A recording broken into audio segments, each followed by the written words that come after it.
Chapter 1. An Early Fright. In Styria, we, though by no means magnificent people, inhabit a castle, or Schloss. A small income in that part of the world goes a great way. 800 or 900 a year does wonders. Scantily enough, ours would have answered among wealthy people at home. My father is English, and I bear an English name, although I never saw England. But here, in this lonely and primitive place, where everything is so marvelously cheap, I really don't see how ever so much more money would at all materially add to our comforts, or even luxuries. My father was in the Austrian service, and retired upon a pension and his patrimony, and purchased this feudal residence and the small estate on which it stands, a bargain. Nothing can be more picturesque or solitary. It stands on a slight eminence in a forest. The road, very old and narrow, passes in front of its drawbridge, never raised in my time, and its moat, stocked with perch and sailed over by many swans, and floating on its surface white fleets of water lilies. Over all this the Schloss shows its many-windowed front, its towers, and its Gothic chapel. The forest opens in an irregular and very picturesque glade before its gate, and at the right, a steep Gothic bridge carries the road over a stream that winds in deep shadow through the wood. I have said that this is a very lonely place. Judge whether I say truth. Looking from the hall door towards the road, the forest in which our castle stands extends 15 miles to the right and 12 to the left. The nearest inhabited village is about 7 of your English miles to the left.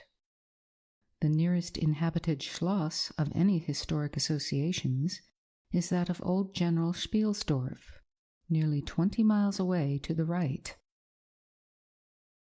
I have said the nearest inhabited village because there is only 3 miles westward, that is to say, in the direction of General Spielsdorf's Schloss, a ruined village with its quaint little church, now roofless, in the aisle of which are the mouldering tombs of the proud family of Karnstein, now extinct, who once owned the equally desolate chateau which, in the thick of the forest, overlooks the silent ruins of the town.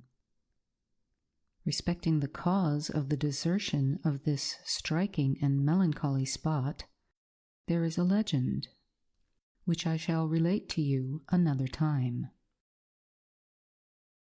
I must tell you now how very small is the party who constitute the inhabitants of our castle. I don't include servants, or those dependents who occupy rooms in the buildings attached to the Schloss. Listen and wonder. My father, who is the kindest man on earth, but growing old, and I, at the date of my story, only 19. 8 years have passed since then. I and my father constituted the family at the Schloss. My mother, a Styrian lady, died in my infancy. But I had a good-natured governess who had been with me from, I might almost say, my infancy. I could not remember the time when her fat, benignant face was not a familiar picture in my memory. This was Madame Perrodon, a native of Berne, whose care and good nature now, in part, supplied to me the loss of my mother, whom I do not even remember, so early I lost her. She made a third at our little dinner party. There was a fourth, Mademoiselle de la Fontaine, a lady such as you term, I believe, a finishing governess. She spoke French and German, Madame Perrodon French and broken English, to which my father and I added English, which, partly to prevent its becoming a lost language among us, and partly from patriotic motives, we spoke every day. The consequence was a babel, at which strangers used to laugh, and which I shall make no attempt to reproduce in this narrative. And there were 2 or 3 young lady friends besides, pretty nearly of my own age, who were occasional visitors, for longer or shorter terms, and these visits I sometimes returned. These were our regular social resources. But of course there were chance visits from neighbors of only 5 or 6 leagues distance. My life was, notwithstanding, rather a solitary one, I can assure you. My gouvernante had just so much control over me as you might conjecture such sage persons would have in the case of a rather spoiled girl, whose only parent allowed her pretty nearly her own way in everything. The first occurrence in my existence which produced a terrible impression upon my mind, which in fact never has been effaced, was one of the very earliest incidents of my life which I can recollect. Some people will think it so trifling that it should not be recorded here. You will see, however, by and by, why I mention it. The nursery, as it was called, though I had it all to myself, was a large room in the upper story of the castle, with a steep oak roof. I can't have been more than 6 years old when one night I awoke and, looking round the room from my bed, failed to see the nursery maid. Neither was my nurse there, and I thought myself alone. I was not frightened, for I was one of those happy children who are studiously kept in ignorance of ghost stories, of fairy tales, and of all such lore as makes us cover up our heads when the door cracks suddenly, or the flicker of an expiring candle makes the shadow of a bedpost dance upon the wall, nearer to our faces. I was vexed and insulted at finding myself, as I conceived, neglected, and I began to whimper, preparatory to a hearty bout of roaring, when, to my surprise, I saw a solemn but very pretty face looking at me from the side of the bed. It was that of a young lady who was kneeling, with her hands under the coverlet. I looked at her with a kind of pleased wonder and ceased whimpering. She caressed me with her hands and lay down beside me on the bed and drew me towards her, smiling. I felt immediately delightfully soothed and fell asleep again. I was awakened by a sensation as if 2 needles ran into my breast very deep at the same moment, and I cried loudly. The lady started back with her eyes fixed on me, and then slipped down upon the floor, and, as I thought, hid herself under the bed. I was now for the first time frightened, and I yelled with all my might and main. Nurse, nursery maid, housekeeper, all came running in, and, hearing my story, they made light of it, soothing me all they could meanwhile. But, child as I was, I could perceive that their faces were pale with an unwonted look of anxiety, and I saw them look under the bed and about the room, and peep under tables and pluck open cupboards. and the housekeeper whispered to the nurse, "Lay your hand along that hollow in the bed.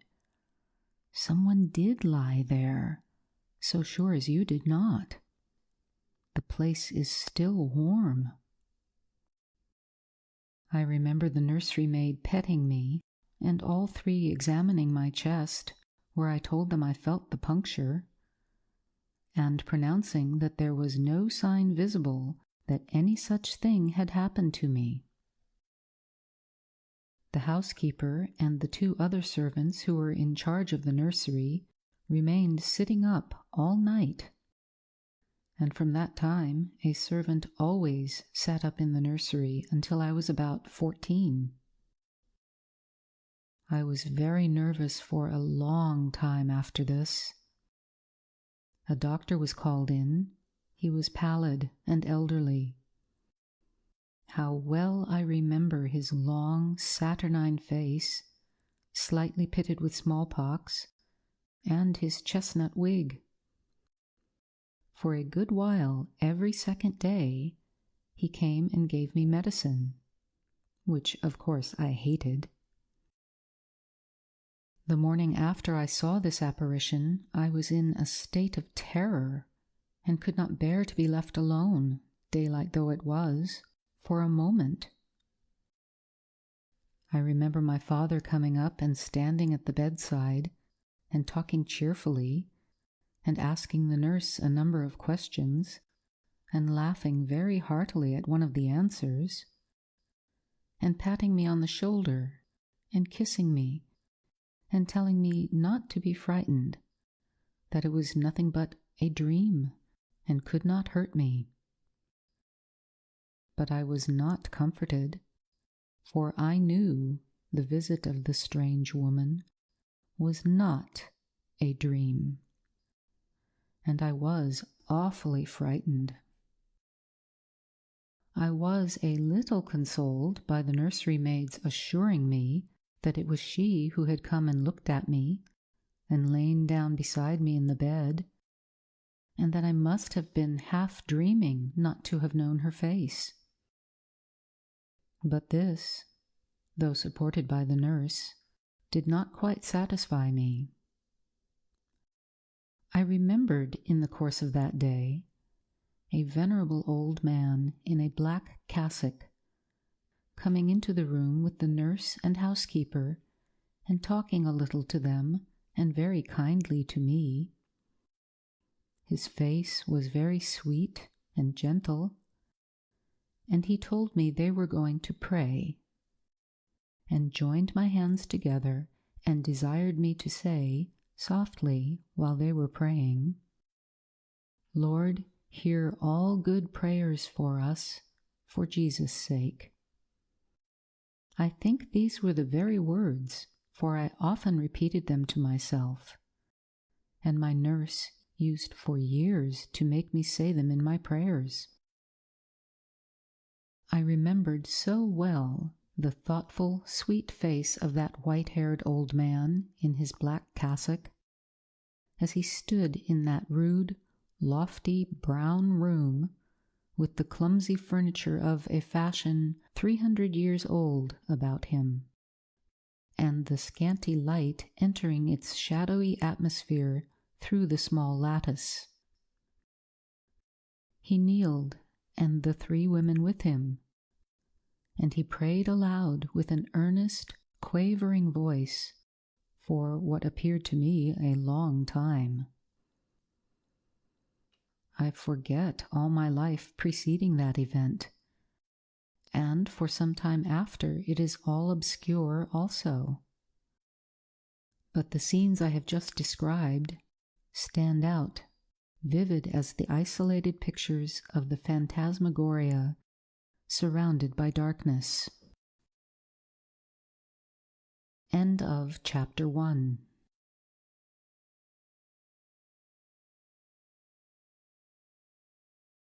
I am now going to tell you something so strange that it will require all your faith in my veracity to believe my story. It is not only true, nevertheless, but truth of which I have been an eyewitness. It was a sweet summer evening, and my father asked me, as he sometimes did, to take a little ramble with him along that beautiful forest vista which I have mentioned as lying in front of the Schloss. "General Spielsdorf cannot come to us so soon as I had hoped," said my father as we pursued our walk. He was to have paid us a visit of some weeks, and we had expected his arrival next day. He was to have brought with him a young lady, his niece and ward, Mamselle Rheinfeldt, whom I had never seen, but whom I had heard described as a very charming girl, and in whose society I had promised myself many happy days. I was more disappointed than a young lady living in a town or a bustling neighborhood can possibly imagine.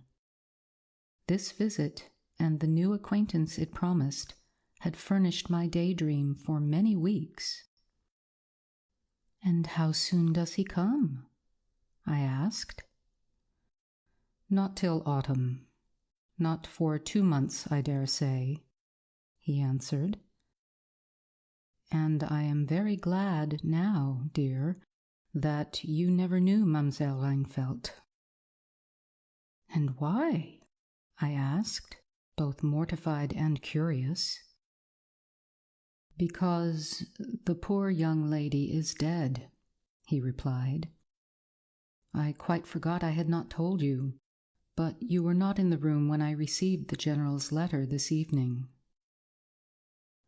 I was very much shocked. General Spielsdorf had mentioned in his first letter, 6 or 7 weeks before, that she was not so well as he would wish her, but there was nothing to suggest the remotest suspicion of danger. "Here is the General's letter," he said, handing it to me. "I am afraid he is in great affliction. The letter appears to me to have been written very nearly in distraction." We sat down on a rude bench under a group of magnificent lime trees. The sun was setting with all its melancholy splendor behind the sylvan horizon, and the stream that flows beside our home and passes under the steep old bridge I have mentioned wound through many a group of noble trees almost at our feet, reflecting in its current the fading crimson of the sky.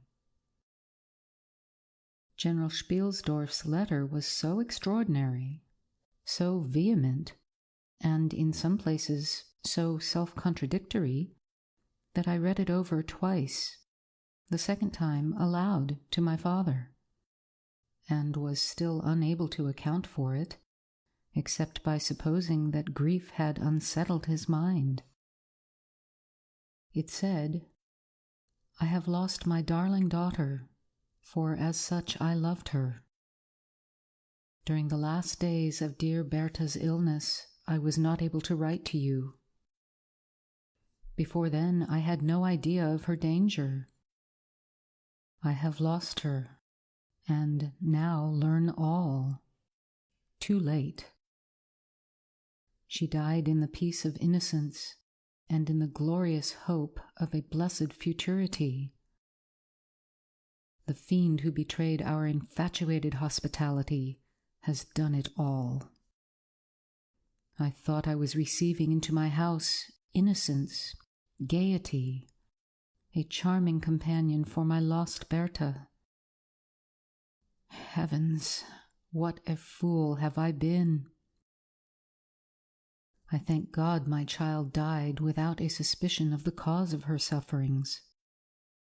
She is gone without so much as conjecturing the nature of her illness, and the accursed passion of the agent of all this misery. I devote my remaining days to tracking and extinguishing a monster. I am told I may hope to accomplish my righteous and merciful purpose. At present, there is scarcely a gleam of light to guide me. I curse my conceited incredulity, my despicable affectation of superiority, my blindness, my obstinacy, all too late. I cannot write or talk collectedly now. I am distracted.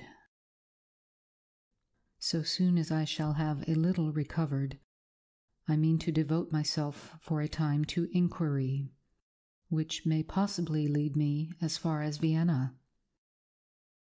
Sometime in the autumn, 2 months hence, or earlier if I live, I will see you.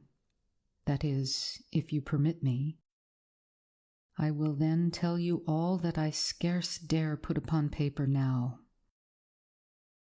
Farewell. Pray for me, dear friend. In these terms ended this strange letter. Though I had never seen Bertha Reinfeldt, my eyes filled with tears at the sudden intelligence. I was startled, as well as profoundly disappointed. The sun had now set, and it was twilight by the time I had returned the General's letter to my father. It was a soft, clear evening, and we loitered, speculating upon the possible meanings of the violent and incoherent sentences which I had just been reading. We had nearly a mile to walk before reaching the road that passes the Schloss in front, and by that time the moon was shining brilliantly. At the drawbridge we met Madame Perrodon and Mademoiselle de la Fontaine, who had come out without their bonnets to enjoy the exquisite moonlight. We heard their voices gabbling in animated dialogue as we approached. We joined them at the drawbridge and turned about to admire with them the beautiful scene. The glade through which we had just walked lay before us. At our left, the narrow road wound away under clumps of lordly trees and was lost to sight amid the thickening forest. At the right, the same road crosses the steep and picturesque bridge, near which stands a ruined tower which once guarded that pass. And beyond the bridge, an abrupt eminence rises, covered with trees, and showing in the shadows some gray, ivy-clustered rocks. Over the sward and low grounds, a thin film of mist was stealing like smoke, marking the distances with a transparent veil, and here and there we could see the river faintly flashing in the moonlight. No softer, sweeter scene could be imagined. The news I had just heard made it melancholy, but nothing could disturb its character of profound serenity and the enchanted glory and vagueness of the prospect. My father, who enjoyed the picturesque, and I stood looking in silence over the expanse beneath us. The 2 good governesses, standing a little way behind us, discoursed upon the scene and were eloquent upon the moon. Madame Perrodon was fat, middle-aged, and romantic, and talked and sighed poetically. Mademoiselle de la Fontaine, in right of her father, who was a German, assumed to be psychological, metaphysical, and something of a mystic, now declared that when the moon shone with a light so intense, it was well known that it indicated a special spiritual activity. The effect of the full moon in such a state of brilliancy was manifold. It acted on dreams, it acted on lunacy, it acted on nervous people, it had marvelous physical influences connected with life. Mademoiselle related that her cousin, who was mate of a merchant ship, having taken a nap on deck on such a night, lying on his back, with his face full in the light on the moon, had wakened after a dream of an old woman clawing him by the cheek, with his features horribly drawn to one side, and his countenance had never quite recovered its equilibrium. "The moon this night," she said, "is full of idyllic and magnetic influence. And see, when you look behind you at the front of the Schloss, how all its windows flash and twinkle with that silvery splendor, as if unseen hands had lighted up the rooms to receive fairy guests." There are indolent styles of the spirits in which, indisposed to talk ourselves, the talk of others is pleasant to our listless ears, and I gazed on, pleased with the tinkle of the ladies' conversation.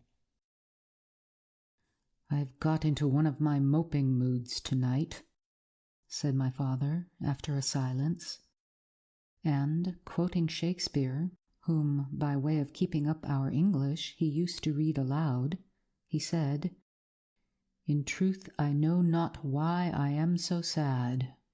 It wearies me. You say it wearies you. But how I got it, came by it, I forget the rest. But I feel as if some great misfortune were hanging over us. I suppose the poor General's afflicted letter has had something to do with it." At this moment the unwonted sound of carriage wheels and many hoofs upon the road arrested our attention. They seemed to be approaching from the high ground overlooking the bridge, and very soon the equipage emerged from that point.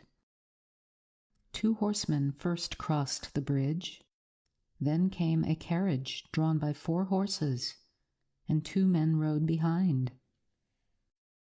It seemed to be the travelling carriage of a person of rank, and we were all immediately absorbed in watching that very unusual spectacle. It became, in a few moments, greatly more interesting, for just as the carriage had passed the summit of the steep bridge, one of the leaders, taking fright, communicated his panic to the rest, and after a plunge or two, the whole team broke into a wild gallop together, and, dashing between the horsemen who rode in front, came thundering along the road towards us with the speed of a hurricane. The excitement of the scene was made more painful by the clear, long-drawn screams of a female voice from the carriage window. We all advanced in curiosity and horror, me rather in silence, the rest with various ejaculations of terror. Our suspense did not last long. Just before you reach the castle drawbridge on the route they were coming, there stands by the roadside a magnificent lime tree. On the other stands an ancient stone cross, at sight of which the horses, now going at a pace that was perfectly frightful, swerved so as to bring the wheel over the projecting roots of the tree. I knew what was coming. I covered my eyes, unable to see it out, and turned my head away. At the same moment I heard a cry from my lady friends, who had gone on a little. Curiosity opened my eyes, and I saw a scene of utter confusion. 2 of the horses were on the ground. The carriage lay upon its side, with 2 wheels in the air. The men were busy removing the traces, and a lady with a commanding air and figure had got out, and stood with clasped hands, raising the handkerchief that was in them every now and then to her eyes. Through the carriage door was now lifted a young lady, who appeared to be lifeless. My dear old father was already beside the elder lady, with his hat in his hand, evidently tendering his aid, and the resources of his Schloss. The lady did not appear to hear him, or to have eyes for anything but the slender girl who was being placed against the slope of the bank. I approached. The young lady was apparently stunned, but she was certainly not dead. My father, who piqued himself on being something of a physician, had just had his fingers on her wrist, and assured the lady, who declared herself her mother, that her pulse, though faint and irregular, was undoubtedly still distinguishable. The lady clasped her hands and looked upward, as if in a momentary transport of gratitude. But immediately she broke out again in that theatrical way which is, I believe, natural to some people. She was what is called a fine-looking woman for her time of life, and must have been handsome. She was tall, but not thin, and dressed in black velvet, and looked rather pale, but with a proud and commanding countenance, though now agitated strangely. "Who was ever so born to calamity?" I heard her say, with clasped hands, as I came up. "Here am I on a journey of life and death, in prosecuting which to lose an hour is possibly to lose all. My child will not have recovered sufficiently to resume her route, for who can say how long? I must leave her. I cannot, dare not delay. How far on, sir, can you tell, is the nearest village? I must leave her there, and shall not see my darling or even hear of her till my return, 3 months hence." I plucked my father by the coat and whispered earnestly in his ear, "Oh, papa, pray ask her to let her stay with us. It would be so delightful. Do, pray." "If Madame will entrust her child to the care of my daughter, and of her good gouvernante, Madame Perrodon, and permit her to remain as our guest, under my charge until her return, it will confer a distinction and an obligation upon us, and we shall treat her with all the care and devotion which so sacred a trust deserves." "I cannot do that, sir. It would be to task your kindness and chivalry too cruelly," said the lady distractedly. "It would, on the contrary, be to confer on us a very great kindness at the moment when we most need it. My daughter has just been disappointed by a cruel misfortune, in a visit from which she had long anticipated a great deal of happiness. If you confide this young lady to our care, it will be her best consolation. The nearest village on your route is distant, and affords no such inn as you could think of placing your daughter at. You cannot allow her to continue her journey for any considerable distance without danger. If, as you say, you cannot suspend your journey, you must part with her tonight. And nowhere could you do so with more honest assurances of care and tenderness than here." There was something in this lady's air and appearance so distinguished and even imposing, and in her manner so engaging, as to impress one, quite apart from the dignity of her equipage, with a conviction that she was a person of consequence. By this time the carriage was replaced in its upright position, and the horses quite tractable in the traces again. The lady threw on her daughter a glance which, I fancied, was not quite so affectionate as one might have anticipated from the beginning of the scene. Then she beckoned slightly to my father, and withdrew 2 or 3 steps with him out of hearing, and talked to him with a fixed and stern countenance, not at all like that with which she had hitherto spoken. I was filled with wonder that my father did not seem to perceive the change, and also unspeakably curious to learn what it could be that she was speaking, almost in his ear, with so much earnestness and rapidity. 2 or 3 minutes at most, I think, she remained thus employed. Then she turned, and a few steps brought her to where her daughter lay, supported by Madame Perrodon. She kneeled beside her for a moment, and whispered, as Madame supposed, a little benediction in her ear. Then, hastily kissing her, she stepped into her carriage. The door was closed. The footmen in stately liveries jumped up behind. The outriders spurred on. The postilions cracked their whips. The horses plunged and broke suddenly into a furious canter that threatened soon again to become a gallop. And the carriage whirled away, followed at the same rapid pace by the 2 horsemen in the rear. End of Chapter 2.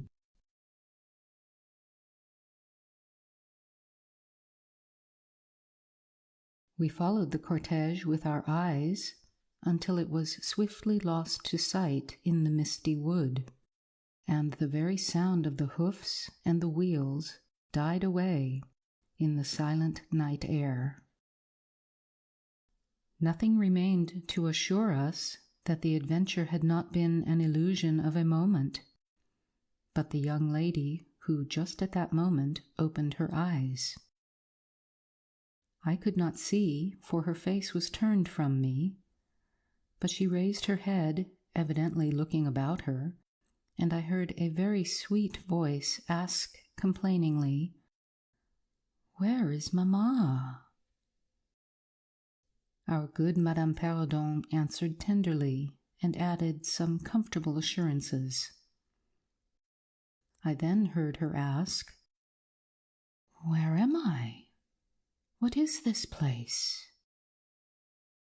And after that she said, "I don't see the carriage. And Matska, where is she?"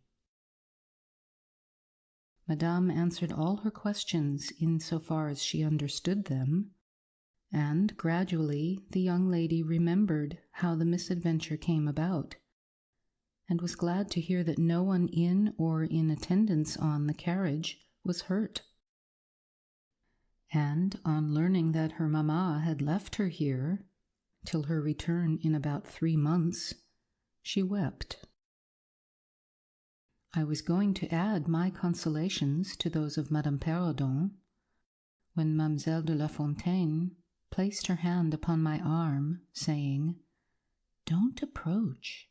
One at a time is as much as she can at present converse with. A very little excitement would possibly overpower her now." As soon as she is comfortably in bed, I thought, I will run up to her room and see her.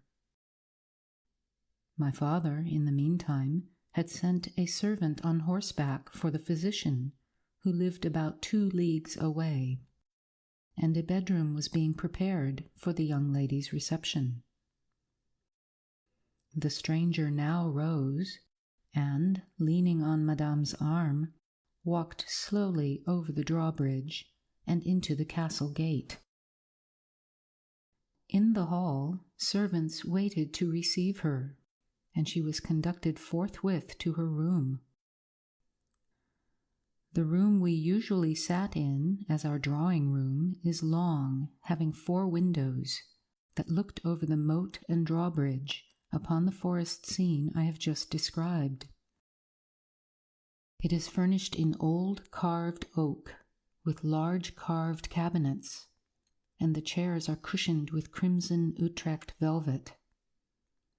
The walls are covered with tapestry and surrounded with great gold frames, the figures being as large as life, in ancient and very curious costume, and the subjects represented are hunting, hawking, and generally festive. It is not too stately to be extremely comfortable, and here we had our tea, for with his usual patriotic leanings, he insisted that the national beverage should make its appearance regularly with our coffee and chocolate. We sat here this night, and, with candles lighted, were talking over the adventure of the evening. Madame Perrodon and Mademoiselle de la Fontaine were both of our party. The young stranger had hardly lain down in her bed when she sank into a deep sleep, and those ladies had left her in the care of a servant. "How do you like our guest?" I asked as soon as Madame entered. "Tell me all about her." "I like her extremely," answered Madame. "She is, I almost think, the prettiest creature I ever saw. About your age, and so gentle and nice." "She is absolutely beautiful," threw in Mademoiselle, who had peeped for a moment into the stranger's room. "And such a sweet voice," added Madame Perrodon. "Did you remark a woman in the carriage after it was set up again, who did not get out?" inquired Mademoiselle, "but only looked from the window?" "No, we had not seen her." Then she described a hideous black woman with a sort of colored turban on her head, and who was gazing all the time from the carriage window, nodding and grinning derisively towards the ladies, with gleaming eyes and large white eyeballs, and her teeth set as if in fury. "Did you remark what an ill-looking pack of men the servants were?" asked Madame.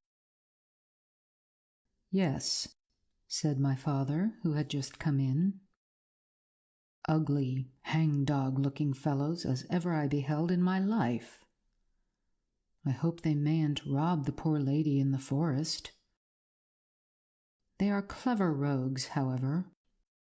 They got everything to rights in a minute. I dare say they are worn out with too long travelling," said Madame. "Besides looking wicked, their faces were so strangely lean and dark and sullen. I am very curious, I own, but I dare say the young lady will tell you all about it tomorrow, if she is sufficiently recovered." "I don't think she will," said my father, with a mysterious smile and a little nod of his head, as if he knew more about it than he cared to tell us. This made us all the more inquisitive as to what had passed between him and the lady in the black velvet, in the brief but earnest interview that had immediately preceded her departure. We were scarcely alone when I entreated him to tell me. He did not need much pressing. "There is no particular reason why I should not tell you. She expressed a reluctance to trouble us with the care of her daughter, saying she was in delicate health and nervous, but not subject to any kind of seizure. She volunteered that, nor to any illusion, being in fact perfectly sane." "How very odd to say all that," I interpolated. "It was so unnecessary." "At all events, it was said," he laughed. "And as you wish to know all that passed, which was indeed very little, I tell you. She then said, 'I am making a long journey of vital importance, She emphasized the word. Rapid and secret. I shall return for my child in 3 months. In the meantime, she will be silent as to who we are, whence we come, and whither we are traveling. That is all she said. She spoke very pure French. When she said the word secret, she paused for a few seconds, looking sternly, her eyes fixed on mine. I fancy she makes a great point of that. You saw how quickly she was gone. I hope I have not done a very foolish thing in taking charge of the young lady. For my part, I was delighted. I was longing to see and talk to her, and only waiting till the doctor should give me leave. You who live in towns can have no idea how great an event the introduction of a new friend is, in such a solitude as surrounded us. The doctor did not arrive till nearly 1 o'clock, but I could no more have gone to my bed and slept than I could have overtaken on foot the carriage in which the princess in black velvet had driven away. When the physician came down to the drawing-room, it was to report very favorably upon his patient. She was now sitting up, her pulse quite regular, apparently perfectly well. She had sustained no injury, and the little shock to her nerves had passed away quite harmlessly. There could be no harm certainly in my seeing her, if we both wished it. And with this permission I sent forthwith to know whether she would allow me to visit her for a few minutes in her room. The servant returned immediately to say that she desired nothing more. You may be sure I was not long in availing myself of this permission. Our visitor lay in one of the handsomest rooms in the Schloss. It was perhaps a little stately. There was a sombre piece of tapestry opposite the foot of the bed, representing Cleopatra with the asps to her bosom. And other solemn classic scenes were displayed, a little faded, upon the other walls. But there was gold carving and rich and varied color enough in the other decorations of the room to more than redeem the gloom of the old tapestry. There were candles at the bedside. She was sitting up, her slender, pretty figure enveloped in the soft silk dressing-gown, embroidered with flowers, and lined with thick quilted silk, which her mother had thrown over her feet as she lay upon the ground. What was it that, as I reached the bedside and had just begun my little greeting, struck me dumb in a moment, and made me recoil a step or two from before her? I will tell you. I saw the very face which had visited me in my childhood at night, which remained so fixed in my memory, and on which I had for so many years so often ruminated with horror, when no one suspected of what I was thinking. It was pretty, even beautiful, and when I first beheld it, wore the same melancholy expression. But this almost instantly lighted into a strange, fixed smile of recognition. There was a silence of fully a minute, and then, at length, she spoke. I could not. "How wonderful!" she exclaimed. "12 years ago I saw your face in a dream, and it has haunted me ever since." Wonderful indeed, I repeated, overcoming with an effort the horror that had for a time suspended my utterances. 12 years ago, in vision or reality, I certainly saw you. I could not forget your face. It has remained before my eyes ever since. Her smile had softened. Whatever I had fancied strange in it was gone, and it and her dimpling cheeks were now delightfully pretty and intelligent. I felt reassured, and continued more in the vein which hospitality indicated to bid her welcome, and to tell her how much pleasure her accidental arrival had given us all, and especially what a happiness it was to me. I took her hand as I spoke. I was a little shy, as lonely people are, but the situation made me eloquent and even bold. She pressed my hand. She laid hers upon it, and her eyes glowed as, looking hastily into mine, she smiled again and blushed. She answered my welcome very prettily. I sat down beside her, still wondering, and she said, "I must tell you my vision about you. It is so very strange that you and I should have had each of the other so vivid a dream, that each should have seen, I you and you me, looking as we do now, when of course we both were mere children.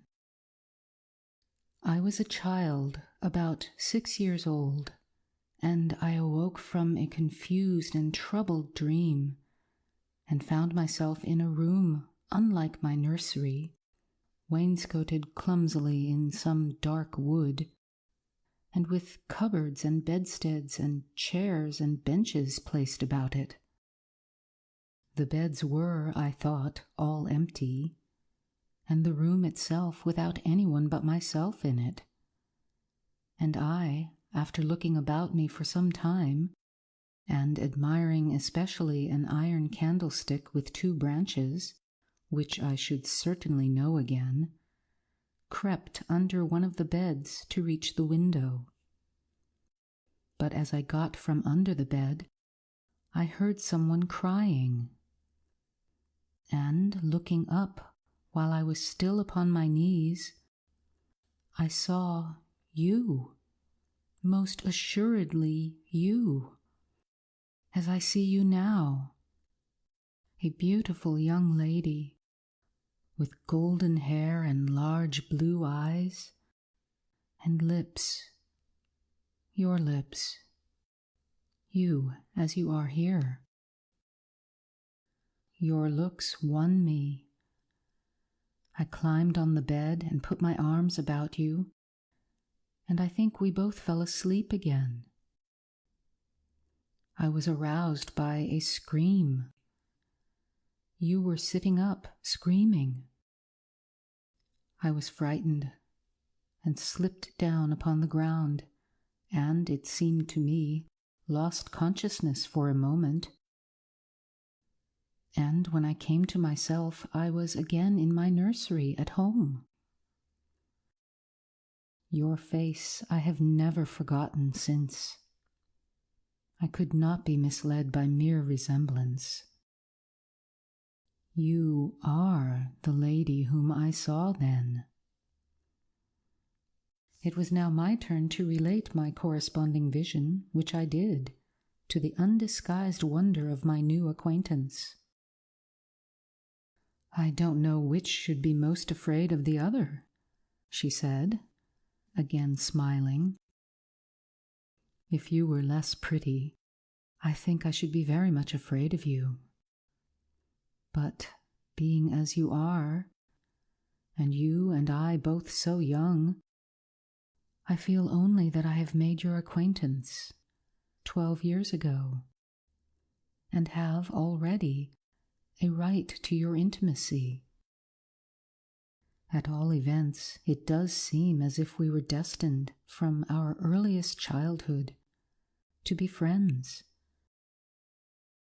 I wonder whether you feel as strangely drawn towards me as I do to you. I have never had a friend. Shall I find one now? She sighed, and her fine dark eyes gazed passionately on me. Now, the truth is, I felt rather unaccountably towards the beautiful stranger. I did feel, as she said, drawn towards her, but there was also something of repulsion. In this ambiguous feeling, however, the sense of attraction immensely prevailed. She interested and won me. She was so beautiful and so indescribably engaging. I perceived now something of languor and exhaustion stealing over her, and hastened to bid her good night. The doctor thinks, I added, that you ought to have a maid to sit up with you tonight. One of ours is waiting, and you will find her a very useful and quiet creature. How kind of you! But I could not sleep. I never could with an attendant in the room. I shan't require any assistance. And, shall I confess my weakness, I am haunted with a terror of robbers. Our house was robbed once, and 2 servants murdered, so I always lock my door. It has become a habit. And you look so kind, I know you will forgive me. I see there is a key in the lock. She held me close in her pretty arms for a moment, and whispered in my ear, "Good night, darling. It is very hard to part with you, but good night. Tomorrow, but not early, I shall see you again." She sank back on the pillow with a sigh, and her fine eyes followed me with a fond and melancholy gaze, and she murmured again, "Good night, dear friend." Young people like and even love on impulse. I was flattered by the evident, though as yet undeserved, fondness she showed me. I liked the confidence with which she at once received me. She was determined that we should be very near friends. Next day came, and we met again. I was delighted with my companion, that is to say, in many respects. Her looks lost nothing in daylight. She was certainly the most beautiful creature I had ever seen, and the unpleasant remembrance of the face presented in my early dream had lost the effect of the first unexpected recognition. She confessed that she had experienced a similar shock on seeing me, and precisely the same faint antipathy that had mingled with my admiration of her. We now laughed together over our momentary horrors. End of Chapter 3.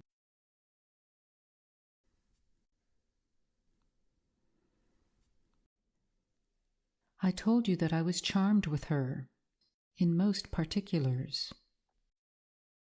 There were some that did not please me so well. She was above the middle height of women. I shall begin by describing her. She was slender and wonderfully graceful. except that her movements were languid, very languid indeed. There was nothing in her appearance to indicate an invalid. Her complexion was rich and brilliant. Her features were small and beautifully formed. Her eyes, large, dark, and lustrous. Her hair was quite wonderful. I never saw hair so magnificently thick and long when it was down about her shoulders. I have often placed my hands under it and laughed with wonder at its weight. It was exquisitely fine and soft, and in color a rich, very dark brown, with something of gold. I loved to let it down, tumbling with its own weight, as in her room she lay back in her chair, talking in her sweet, low voice. I used to fold and braid it, and spread it out and play with it. Heavens, if I had but known all! I said there were particulars which did not please me. I have told you that her confidence won me the first night I saw her, but I found that she exercised, with respect to herself, her mother, her history, everything, in fact, connected with her life, plans, and people, an ever-wakeful reserve. I dare say I was unreasonable.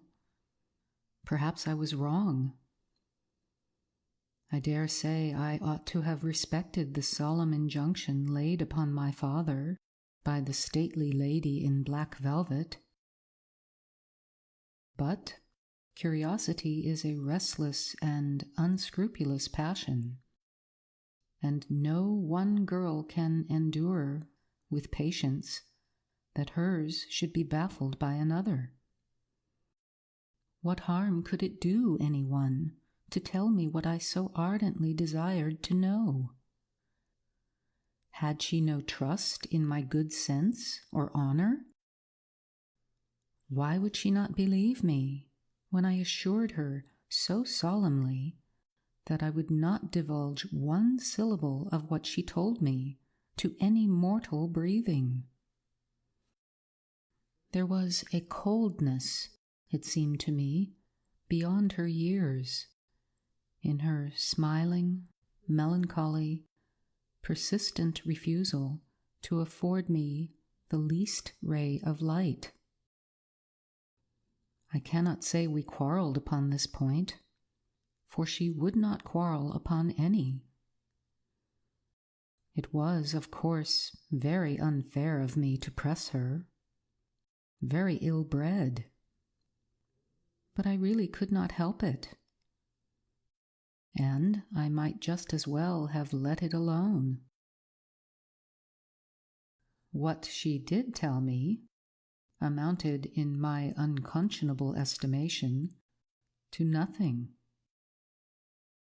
It was all summed up in 3 very vague disclosures. First, her name was Carmilla.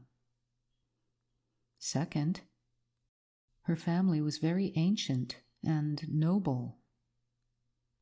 Third, her home lay in the direction of the west. She would not tell me the name of her family, nor their armorial bearings, nor the name of their estate, nor even that of the country they lived in. You are not to suppose that I worried her incessantly on these subjects. I watched opportunity, and rather insinuated than urged my inquiries. Once or twice, indeed, I did attack her more directly, but no matter what my tactics, utter failure was invariably the result. Reproaches and caresses were all lost upon her.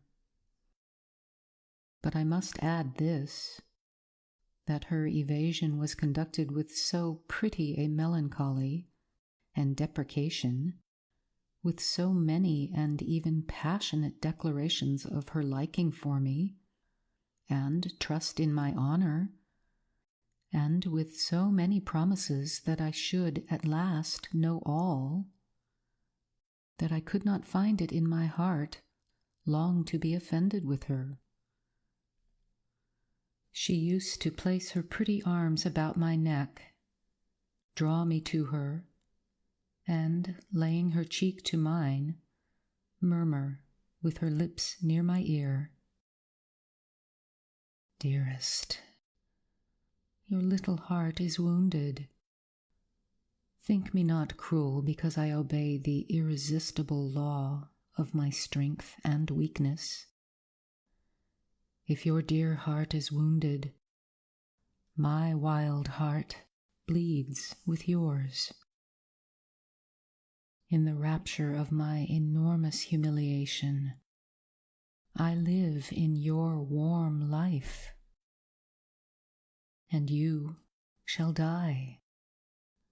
Die, sweetly die, into mine. I cannot help it. As I draw near to you, you in your turn will draw near to others, and learn the rapture of that cruelty which yet is love. So, for a while, seek to know no more of me and mine, but trust me with all your loving spirit." And when she had spoken such a rhapsody, she would press me more closely in her trembling embrace, and her lips in soft kisses gently glow upon my cheek. Her agitations and her language were unintelligible to me. From these foolish embraces, which were not of very frequent occurrence, I must allow, I used to wish to extricate myself, but my energies seemed to fail me. Her murmured words sounded like a lullaby in my ear, and soothed my resistance into a trance, from which I only seemed to recover myself when she withdrew her arms. In these mysterious moods, I did not like her. I experienced a strange, tumultuous excitement that was pleasurable ever and anon, mingled with a vague sense of fear and disgust. I had no distinct thoughts about her while such scenes lasted, but I was conscious of a love growing into adoration, and also of abhorrence. This, I know, is paradox, but I can make no other attempt to explain the feeling. I now write, after an interval of more than 10 years, with a trembling hand, with a confused and horrible recollection of certain occurrences and situations in the ordeal through which I was unconsciously passing, though with a vivid and very sharp remembrance of the main current of my story. But I suspect in all lives there are certain emotional scenes, those in which our passions have been most wildly and terribly aroused, that are, of all others, the most vaguely and dimly remembered.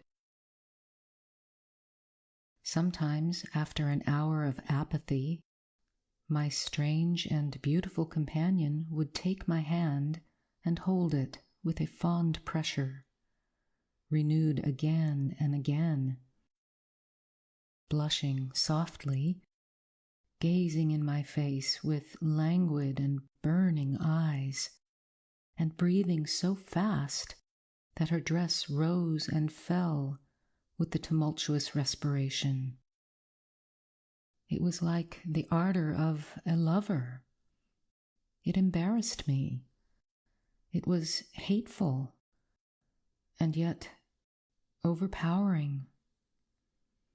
And with gloating eyes, she drew me to her, and her hot lips traveled along my cheek in kisses.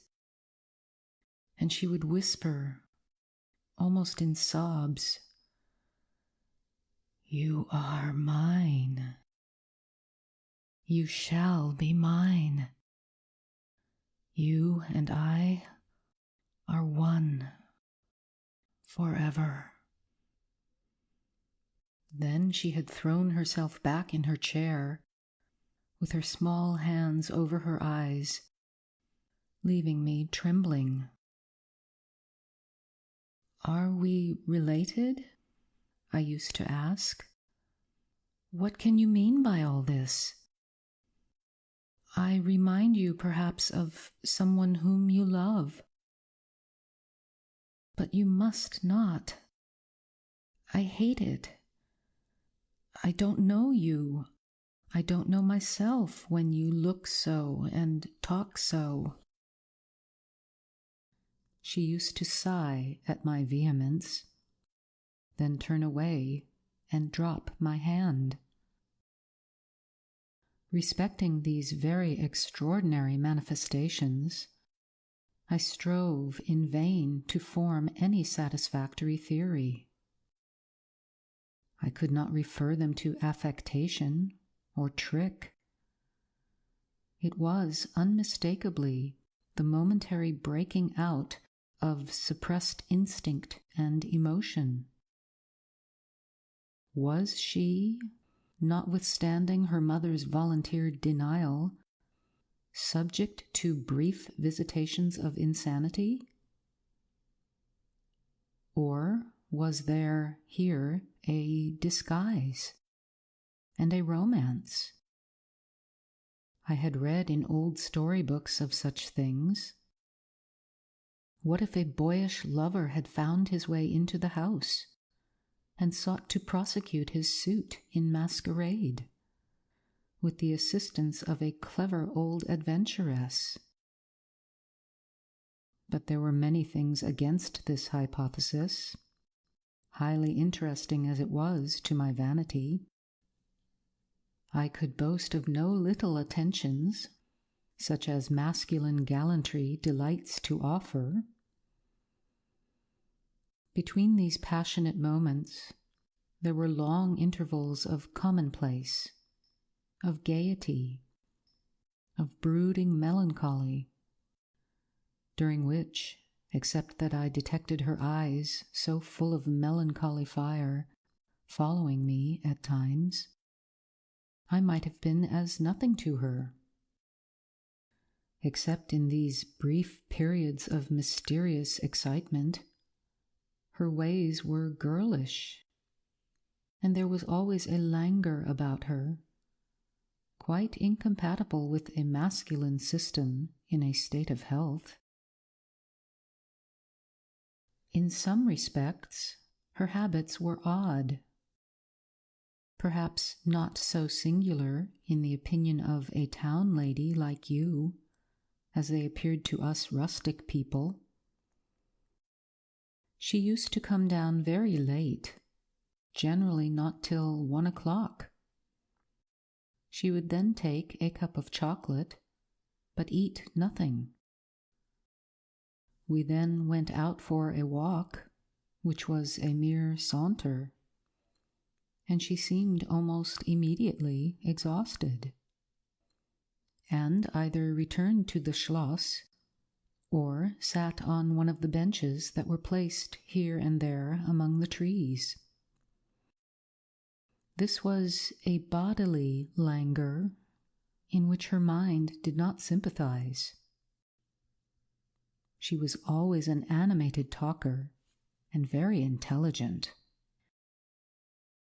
She sometimes alluded for a moment to her own home, or mentioned an adventure or a situation or an early recollection which indicated a people of strange manners and described customs of which we knew nothing. I gathered from these chance hints that her native country was much more remote than I had at first fancied. As we sat thus one afternoon under the trees, a funeral passed us by.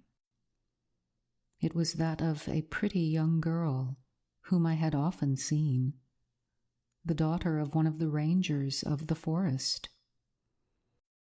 The poor man was walking behind the coffin of his darling.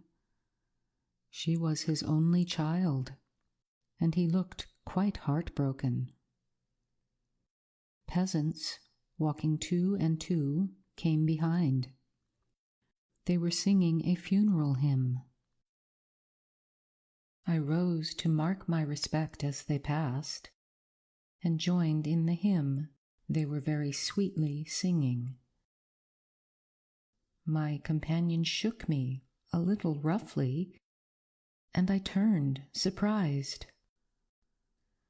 She said brusquely, "Don't you perceive how discordant that is?" "I think it very sweet, on the contrary," I answered, vexed at the interruption and very uncomfortable lest the people who composed the little procession should observe and resent what was passing.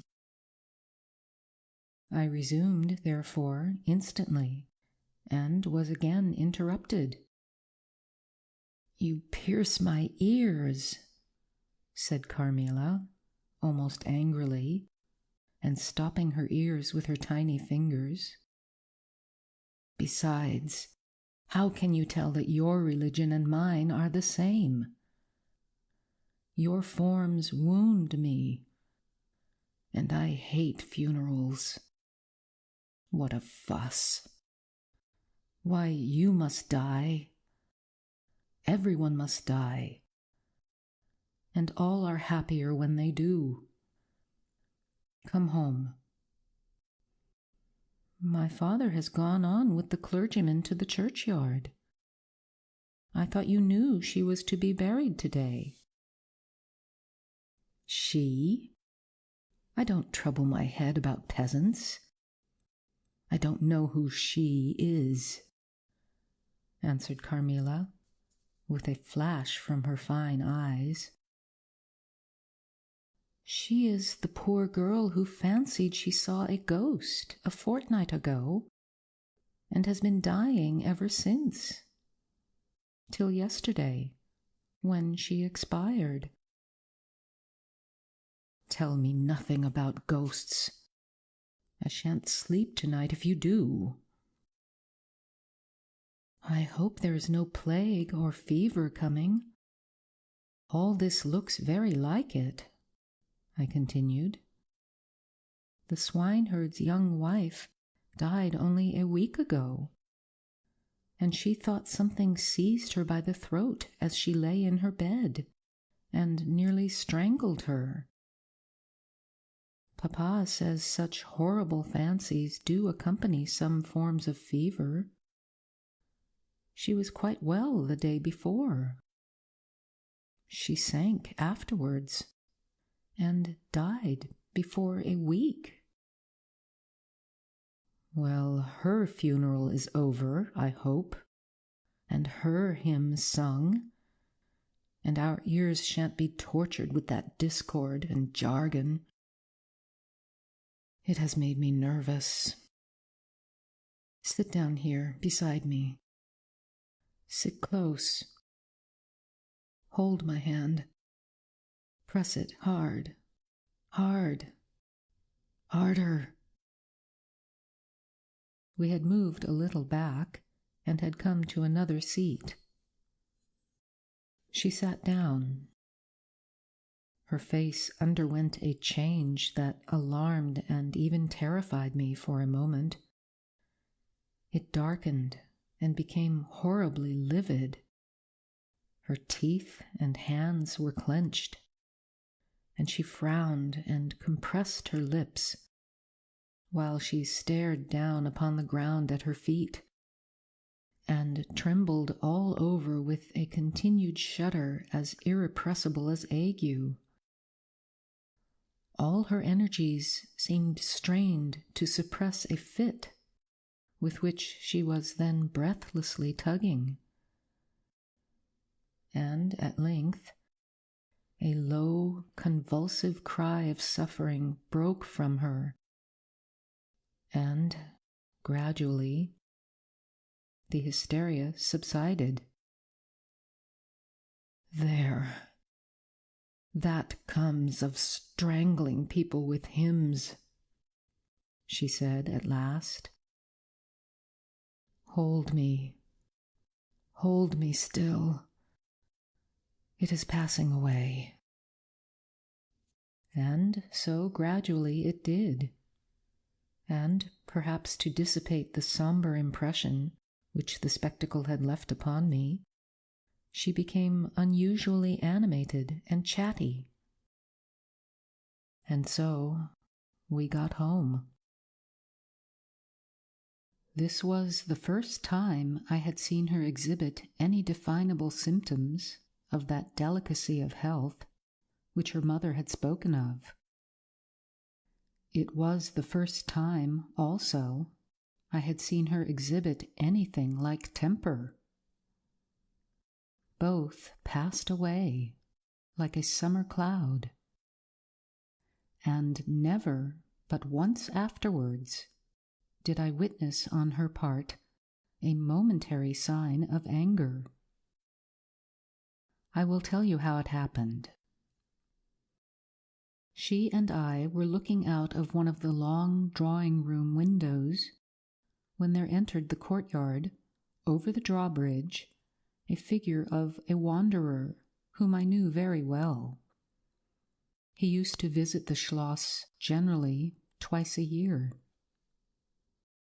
It was the figure of a hunchback, with the sharp, lean features that generally accompany deformity. He wore a pointed black beard, and he was smiling from ear to ear, showing his white fangs. He was dressed in buff, black, and scarlet, and crossed with more straps and belts than I could count, from which hung all manner of things. Behind, he carried a magic lantern, and 2 boxes, which I well knew, in one of which was a salamander, and in the other a mandrake. These monsters used to make my father laugh. They were compounded of parts of monkeys, parrots, squirrels, fish, and hedgehogs, dried and stitched together with great neatness and startling effect. He had a fiddle, a box of conjuring apparatus, a pair of foils and masks attached to his belt, several other mysterious cases dangling about him, and a black staff with copper ferrules in his hand. His companion was a rough, spare dog that followed at his heels, but stopped short, suspiciously, at the drawbridge, and in a little while began to howl dismally. In the meantime, the mountebank, standing in the midst of the courtyard, raised his grotesque hat and made us a very ceremonious bow, paying his compliments very volubly in execrable French, and German not much better.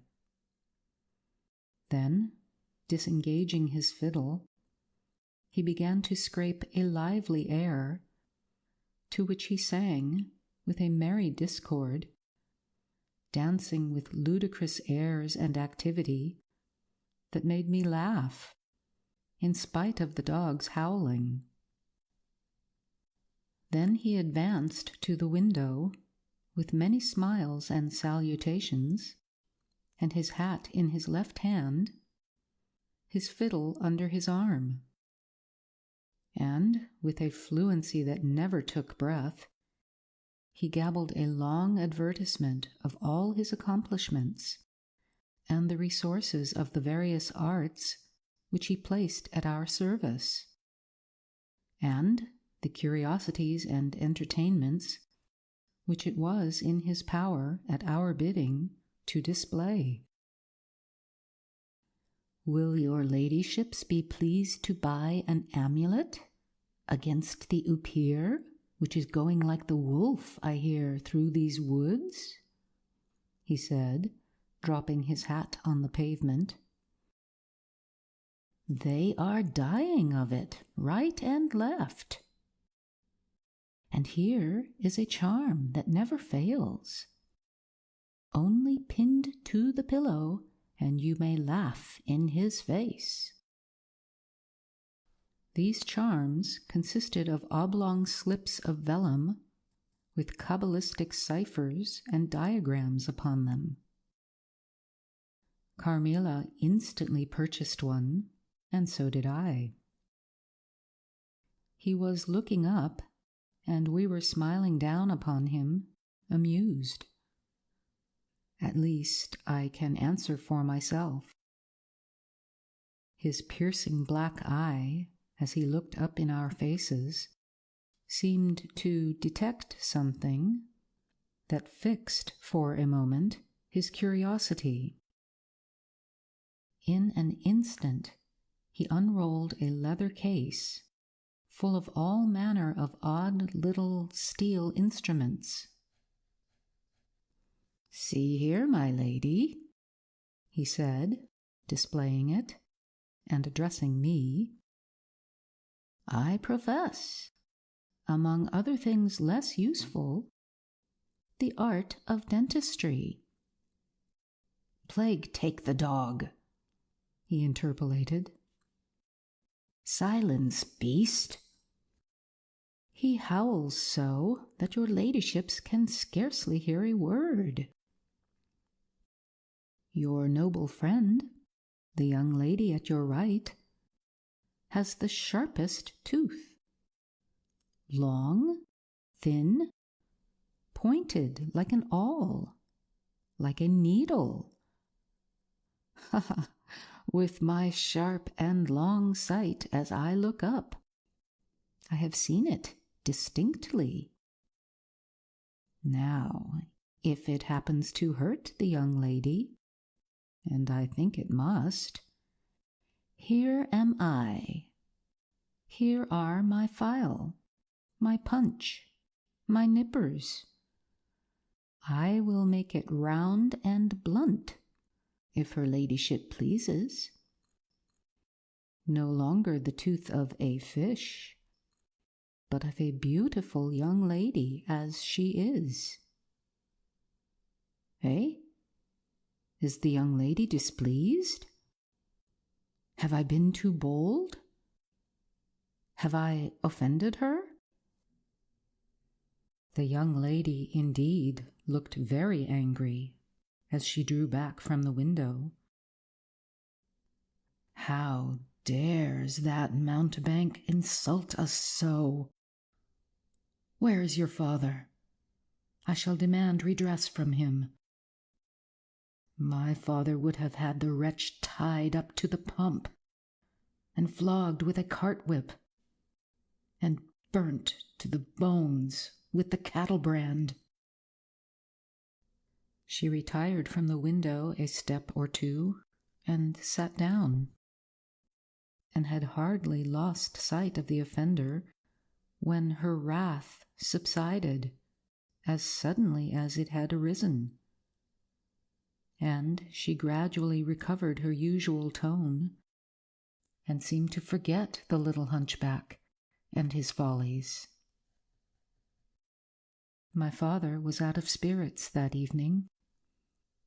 On coming in, he told us that there had been another case, very similar to the two fatal ones which had lately occurred.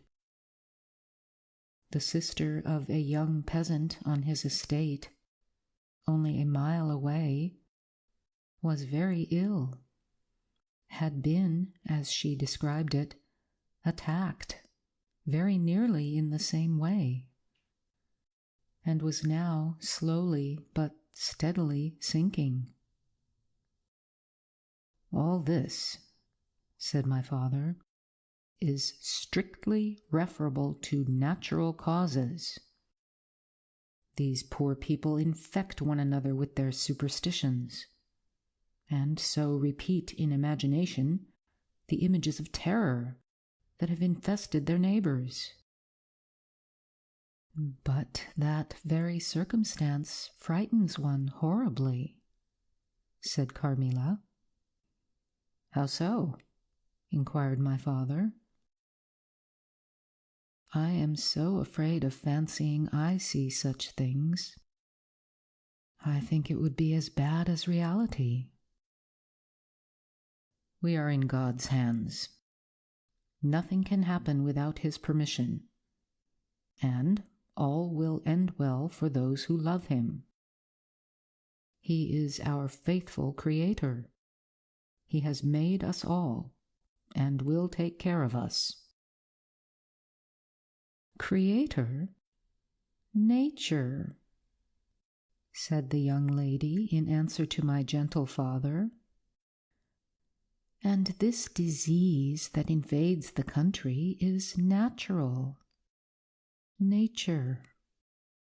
All things proceed from nature, don't they? All things in the heaven, in the earth, and under the earth act and live as nature ordains. I think so. The doctor said he would come here today, said my father after a silence. I want to know what he thinks about it, and what he thinks we had better do. Doctors never did me any good, said Carmilla. Then you have been ill? I asked. More ill than ever you were, she answered. Long ago? Yes, a long time. I suffered from this very illness, but I forget all but my pain and weakness, and they were not so bad as are suffered in other diseases. You were very young, then? I dare say, let us talk no more of it. You would not wound a friend. She looked languidly in my eyes, and passed her arm round my waist lovingly, and led me out of the room. My father was busy over some papers near the window. Why does your papa like to frighten us? Said the pretty girl, with a sigh and a little shudder. He doesn't, dear Carmilla. It is the very furthest thing from his mind. Are you afraid, dearest? I should be very much if I fancied there was any real danger of my being attacked as those poor people were. You are afraid to die? Yes, everyone is. But to die as lovers may, to die together, so that they may live together. Girls are caterpillars while they live in the world, to be finally butterflies when the summer comes. But in the meantime, there are grubs and larvae. Don't you see? Each with their peculiar propensities, necessities, and structure. So says Monsieur Buffon in his big book in the next room. Later in the day, the doctor came and was closeted with Papa for some time. He was a skillful man of 60 and upwards. He wore powder and shaved his pale face as smooth as a pumpkin. He and Papa emerged from the room together, and I heard Papa laugh and say as they came out, "Well, I do wonder at a wise man like you. What do you say to hippogriffs and dragons?" The doctor was smiling and made answer, shaking his head, "Nevertheless, life and death are mysterious states, and we know little of the resources of either." And so they walked on, and I heard no more. I did not then know what the doctor had been broaching, but I think I guess it now. End of Chapter 4.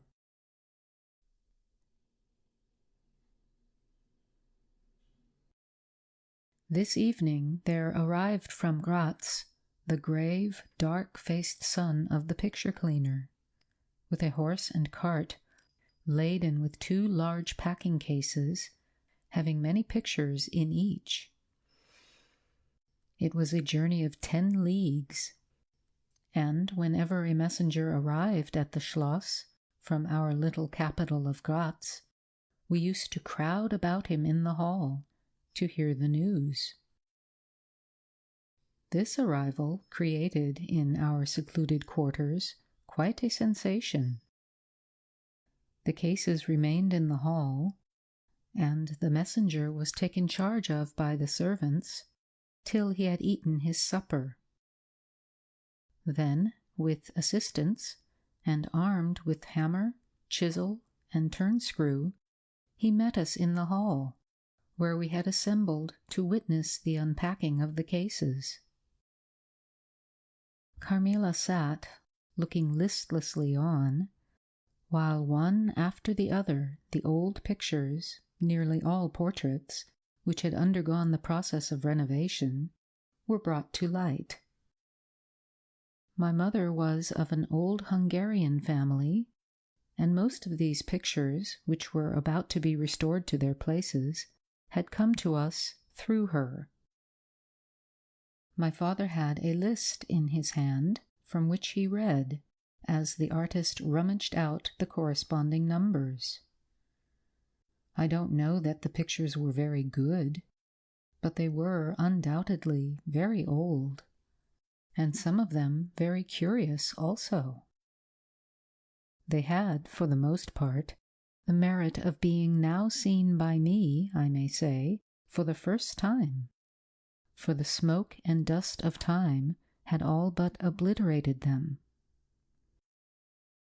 "There is a picture that I have not seen yet," said my father. In one corner, at the top of it, is the name, as well as I could read, Marcia Karnstein, and the date 1698, and I am curious to see how it has turned out. I remembered it. It was a small picture, about 1.5 feet high, and nearly square, without a frame. But it was so blackened by age that I could not make it out. The artist now produced it with evident pride. It was quite beautiful. It was startling. It seemed to live. It was the effigy of Carmilla. "Carmilla, dear, here is an absolute miracle. Here you are, living, smiling, ready to speak in this picture. Isn't it beautiful, Papa? And see, even the little mole on her throat." My father laughed and said, "Certainly it is a wonderful likeness." But he looked away, and, to my surprise, seemed but little struck by it, and went on talking to the picture cleaner, who was also something of an artist, and discoursed with intelligence about the portraits or other works which his art had just brought into light and color, while I was more and more lost in wonder the more I looked at the picture. "Will you let me hang this picture in my room, Papa?" I asked. "Certainly, dear," said he, smiling. "I'm very glad you think it so like. It must be prettier even than I thought it, if it is." The young lady did not acknowledge this pretty speech, did not seem to hear it. She was leaning back in her seat, her fine eyes under their long lashes gazing on me in contemplation, and she smiled in a kind of rapture. "And now you can read quite plainly the name that is written in the corner. It is not Marcia. It looks as if it was done in gold. The name is Mircalla, Countess Karnstein. And this is a little coronet, over and underneath A.D. 1698. I am descended from the Karnsteins. That is, Mamma was." "Ah," said the lady languidly.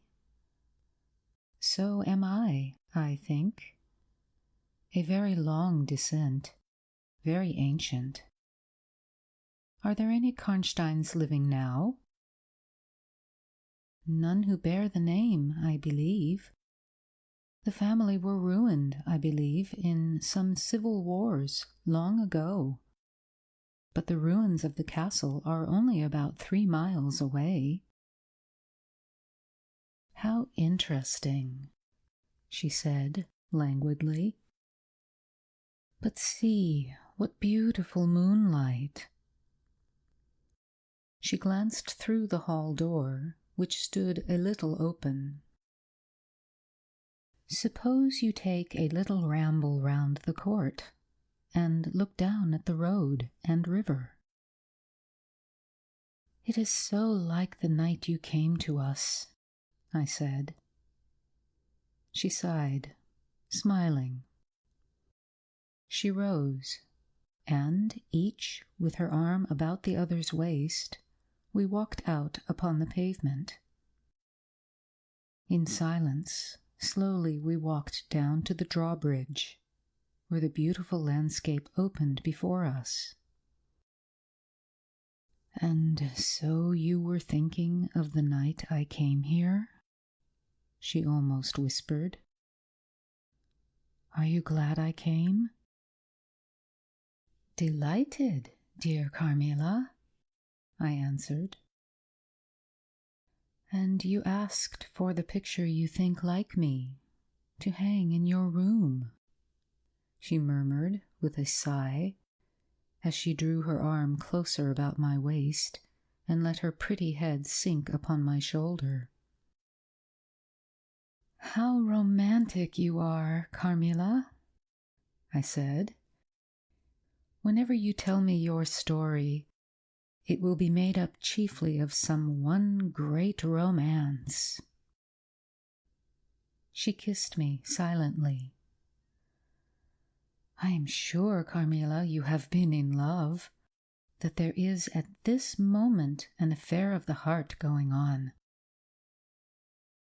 "I have been in love with no one, and never shall," she whispered, "unless it should be with you."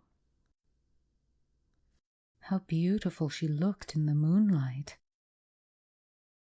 Shy and strange was the look with which she quickly hid her face in my neck and hair, with tumultuous sighs that seemed almost to sob, and pressed in mine a hand that trembled. Her soft cheek was glowing against mine. "Darling, darling," she murmured, "I live in you, and you would die for me. I love you so." I started from her. She was gazing on me with eyes from which all fire, all meaning had flown, and a face colorless and apathetic. "Is there a chill in the air, dear?" she said drowsily. "I almost shiver. Have I been dreaming? Let us come in. Come in." "You look ill, Carmilla. A little faint. You certainly must take some wine," I said. "Yes, I will. I'm better now. I shall be quite well in a few minutes. Yes, do give me a little wine," answered Carmilla as we approached the door. "Let us look again for a moment. It is the last time, perhaps, I shall see the moonlight with you." "How do you feel now, dear Carmilla? Are you really better?" I asked. I was beginning to take alarm, lest she should have been stricken with the strange epidemic that they said had invaded the country about us. "Papa would be grieved beyond measure," I added, "if he thought you were ever so little ill without immediately letting us know. We have a very skillful doctor near us, the physician who was with Papa today." "I'm sure he is. I know how kind you all are. But, dear child, I am quite well again. There is nothing ever wrong with me, but a little weakness. People say I am languid. I am incapable of exertion. I can scarcely walk as far as a child of 3 years old. And every now and then the little strength I have falters, and I become as you have just seen me. But after all, I am very easily set up again. In a moment I am perfectly myself. See how I have recovered." So indeed she had, and she and I talked a great deal, and very animated she was, and the remainder of that evening passed without any recurrence of what I called her infatuations. I mean her crazy talk and looks, which embarrassed and even frightened me. But there occurred that night an event which gave my thoughts quite a new turn, and seemed to startle even Carmilla's languid nature into momentary energy. End of Chapter 5.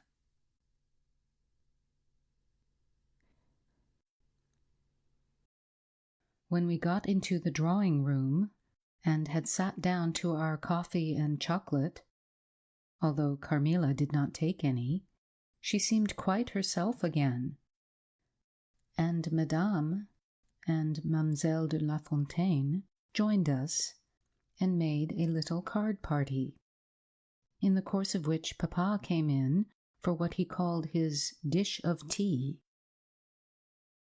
When the game was over, he sat down beside Carmilla on the sofa and asked her a little anxiously, whether she had heard from her mother since her arrival. She answered, no. He then asked whether she knew where a letter would reach her at present. I cannot tell, she answered ambiguously. But I have been thinking of leaving you. You have been already too hospitable and too kind to me. I have given you an infinity of trouble, and I should wish to take a carriage tomorrow and post in pursuit of her. I know where I shall ultimately find her, although I dare not yet tell you. But you must not dream of any such thing, exclaimed my father, to my great relief. We can't afford to lose you so, and I won't consent to your leaving us except under the care of your mother, who was so good as to consent to your remaining with us till she should herself return. I should be quite happy if I knew that you heard from her. But this evening the accounts of the progress of the mysterious disease that has invaded our neighborhood grow even more alarming. And, my beautiful guest, I do feel the responsibility, unaided by advice from your mother, very much. But I shall do my best, and one thing is certain, that you must not think of leaving us without her distinct direction to that effect. We should suffer too much in parting from you to consent to it easily. Thank you, sir, 1,000 times for your hospitality, she answered, smiling bashfully. You have all been too kind to me. I have seldom been so happy in all my life before, as in your beautiful chateau, under your care, and in the society of your dear daughter. So he gallantly, in his old-fashioned way, kissed her hand, smiling, and pleased at her little speech. I accompanied Carmilla as usual to her room, and sat and chatted with her while she was preparing for bed. Do you think, I said at length, that you will ever confide fully in me? She turned round, smiling, but made no answer, only continued to smile on me. You won't answer that? I said. You can't answer pleasantly. I ought not to have asked you. You were quite right to ask me that, or anything. You do not know how dear you are to me, or you could not think any confidence too great to look for. But I am under vows.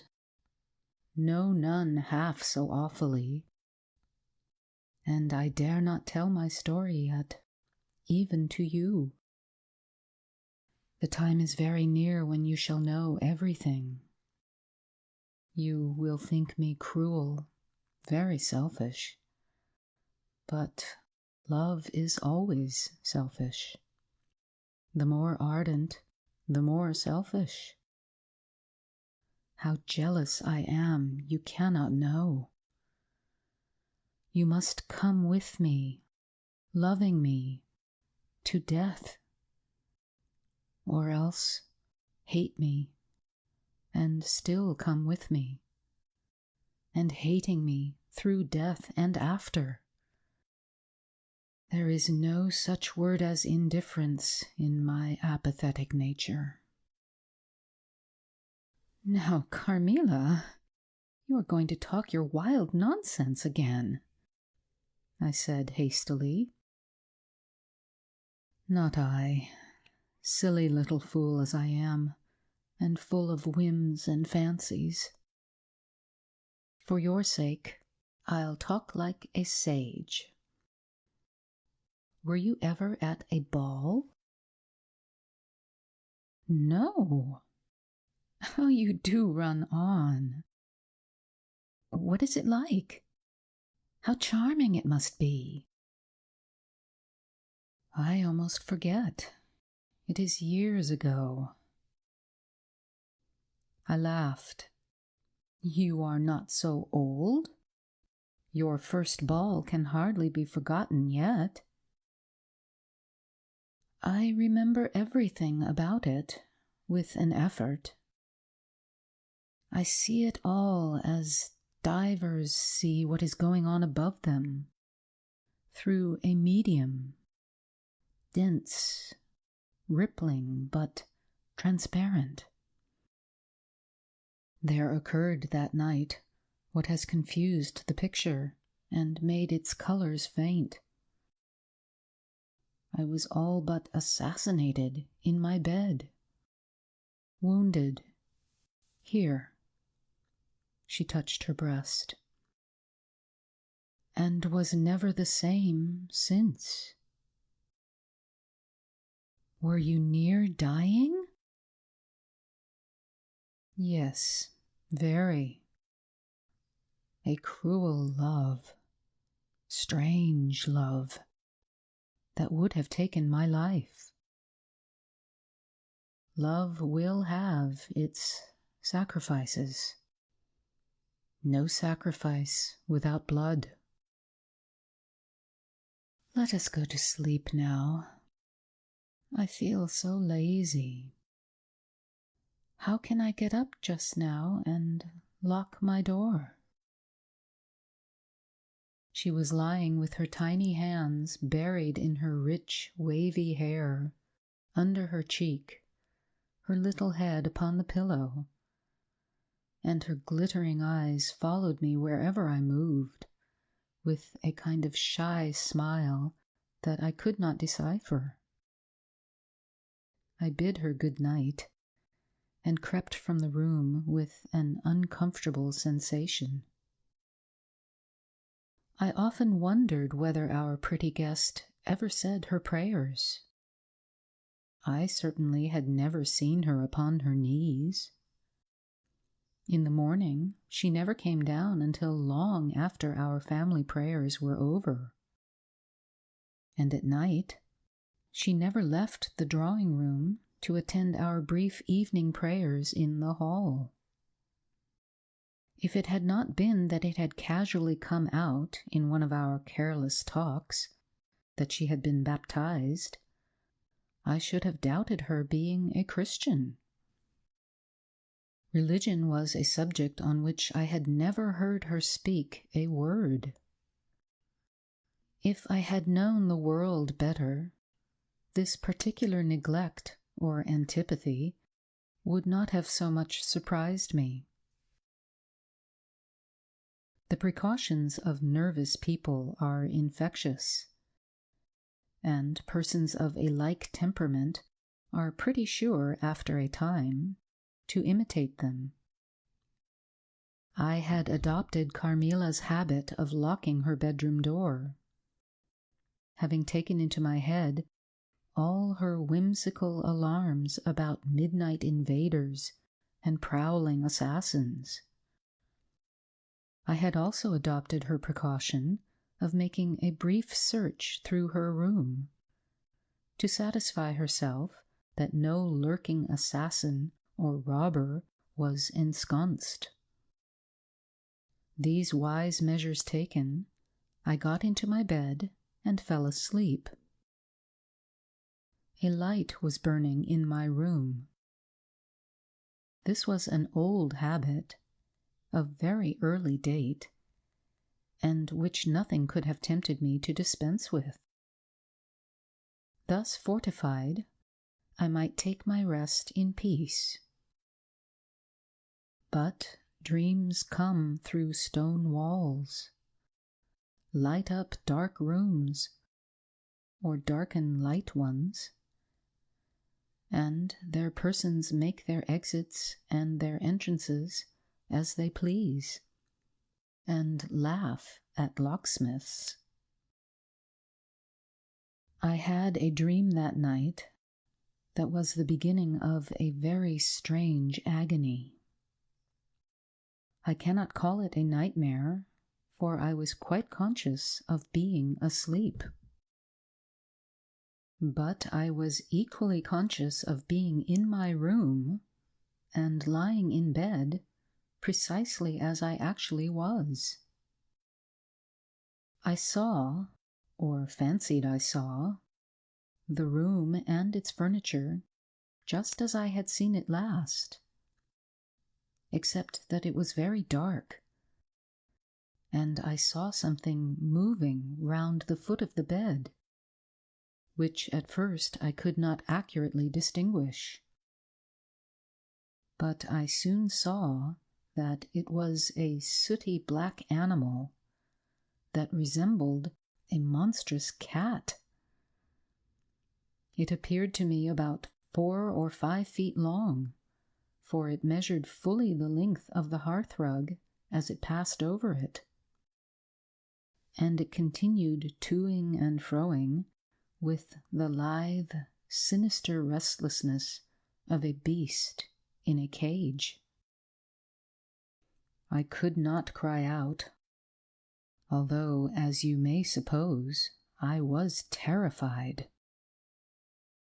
Its pace was growing faster, and the room rapidly darker and darker, and at length so dark that I could no longer see anything of it but its eyes. I felt it spring lightly on the bed. The 2 broad eyes approached my face, and suddenly I felt a stinging pain, as if 2 large needles darted an inch or 2 apart deep into my breast. I waked with a scream.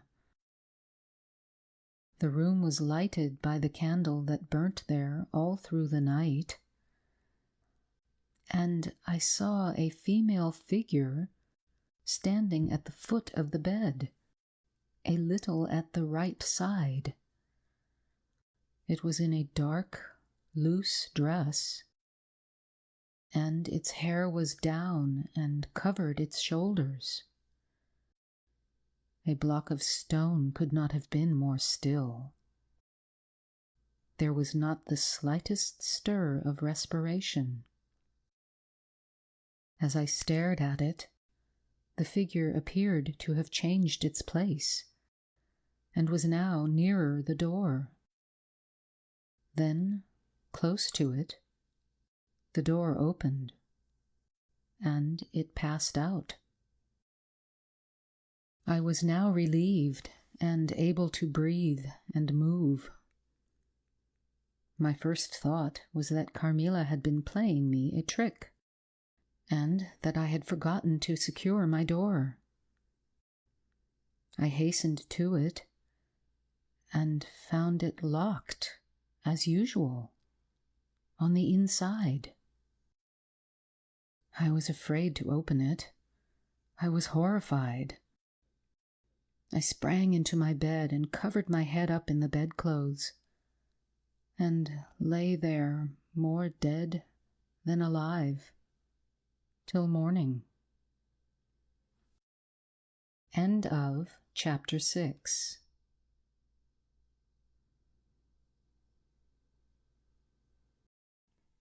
It would be vain my attempting to tell you the horror with which even now I recall the occurrence of that night.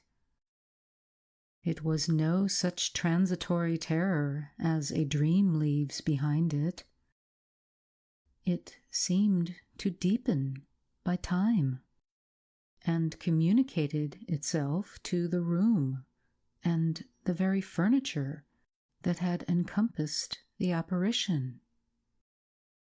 I could not bear next day to be alone for a moment. I should have told Papa, but for 2 opposite reasons. At one time I thought he would laugh at my story, and I could not bear its being treated as a jest. And at another, I thought he might fancy that I had been attacked by the mysterious complaint which had invaded our neighborhood. I had, myself, no misgiving of the kind, and as he had been rather an invalid for some time, I was afraid of alarming him. I was comfortable enough with my good-natured companions, Madame Perrodon and the vivacious Mademoiselle de la Fontaine. They both perceived that I was out of spirits and nervous, and at length I told them what lay so heavy at my heart. Mademoiselle laughed, but I fancied that Madame Perrodon looked anxious. "By the by," said Mademoiselle, laughing, "the long lime-tree walk behind Carmilla's bedroom window is haunted." "Nonsense!" exclaimed Madame, who probably thought the theme rather inopportune. "And who tells that story, my dear?" "Martin says that he came up twice, when the old yard gate was being repaired, before sunrise, and twice saw the same female figure walking down the lime-tree avenue." "So he well might, as long as there are cows to milk in the river fields," said Madame. "I dare say, but Martin chooses to be frightened, and never did I see fool more frightened." "You must not say a word about it to Carmilla, because she can see down that walk from her room window," I interposed. "And she is, if possible, a greater coward than I." Carmilla came down rather later than usual that day. "I was so frightened last night," she said, so soon as we were together, "and I am sure I should have seen something dreadful if it had not been for that charm I bought from the poor little hunchback whom I called such hard names. I had a dream of something black coming round my bed, and I awoke in a perfect horror, and I really thought for some seconds I saw a dark figure near the chimney-piece. But I felt under my pillow for my charm, and the moment my fingers touched it, the figure disappeared.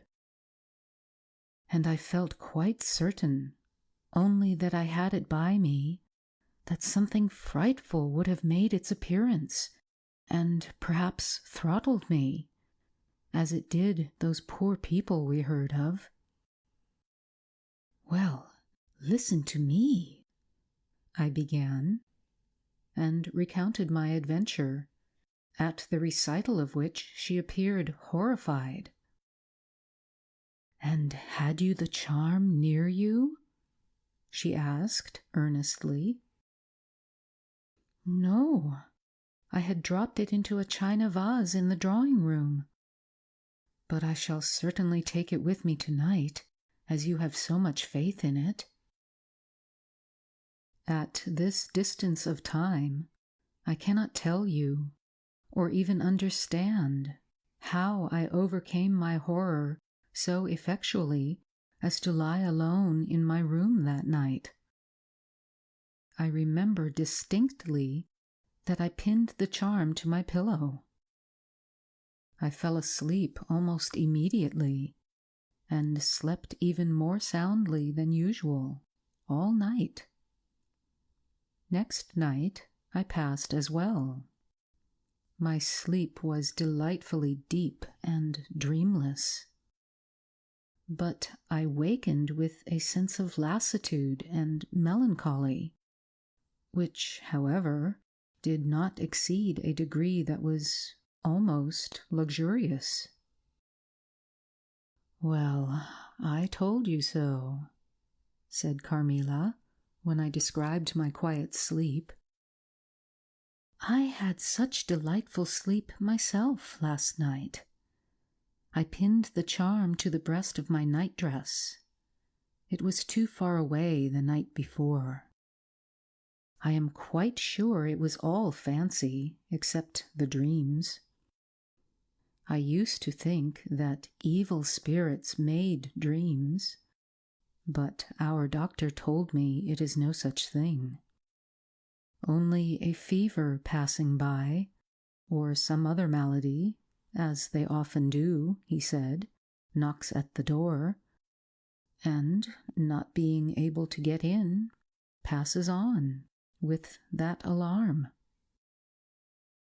"And what do you think the charm is?" said I. "It has been fumigated or immersed in some drug, and is an antidote against the malaria," she answered. "Then it acts only on the body?" "Certainly. You don't suppose that evil spirits are frightened by bits of ribbon or the perfumes of a druggist's shop? No.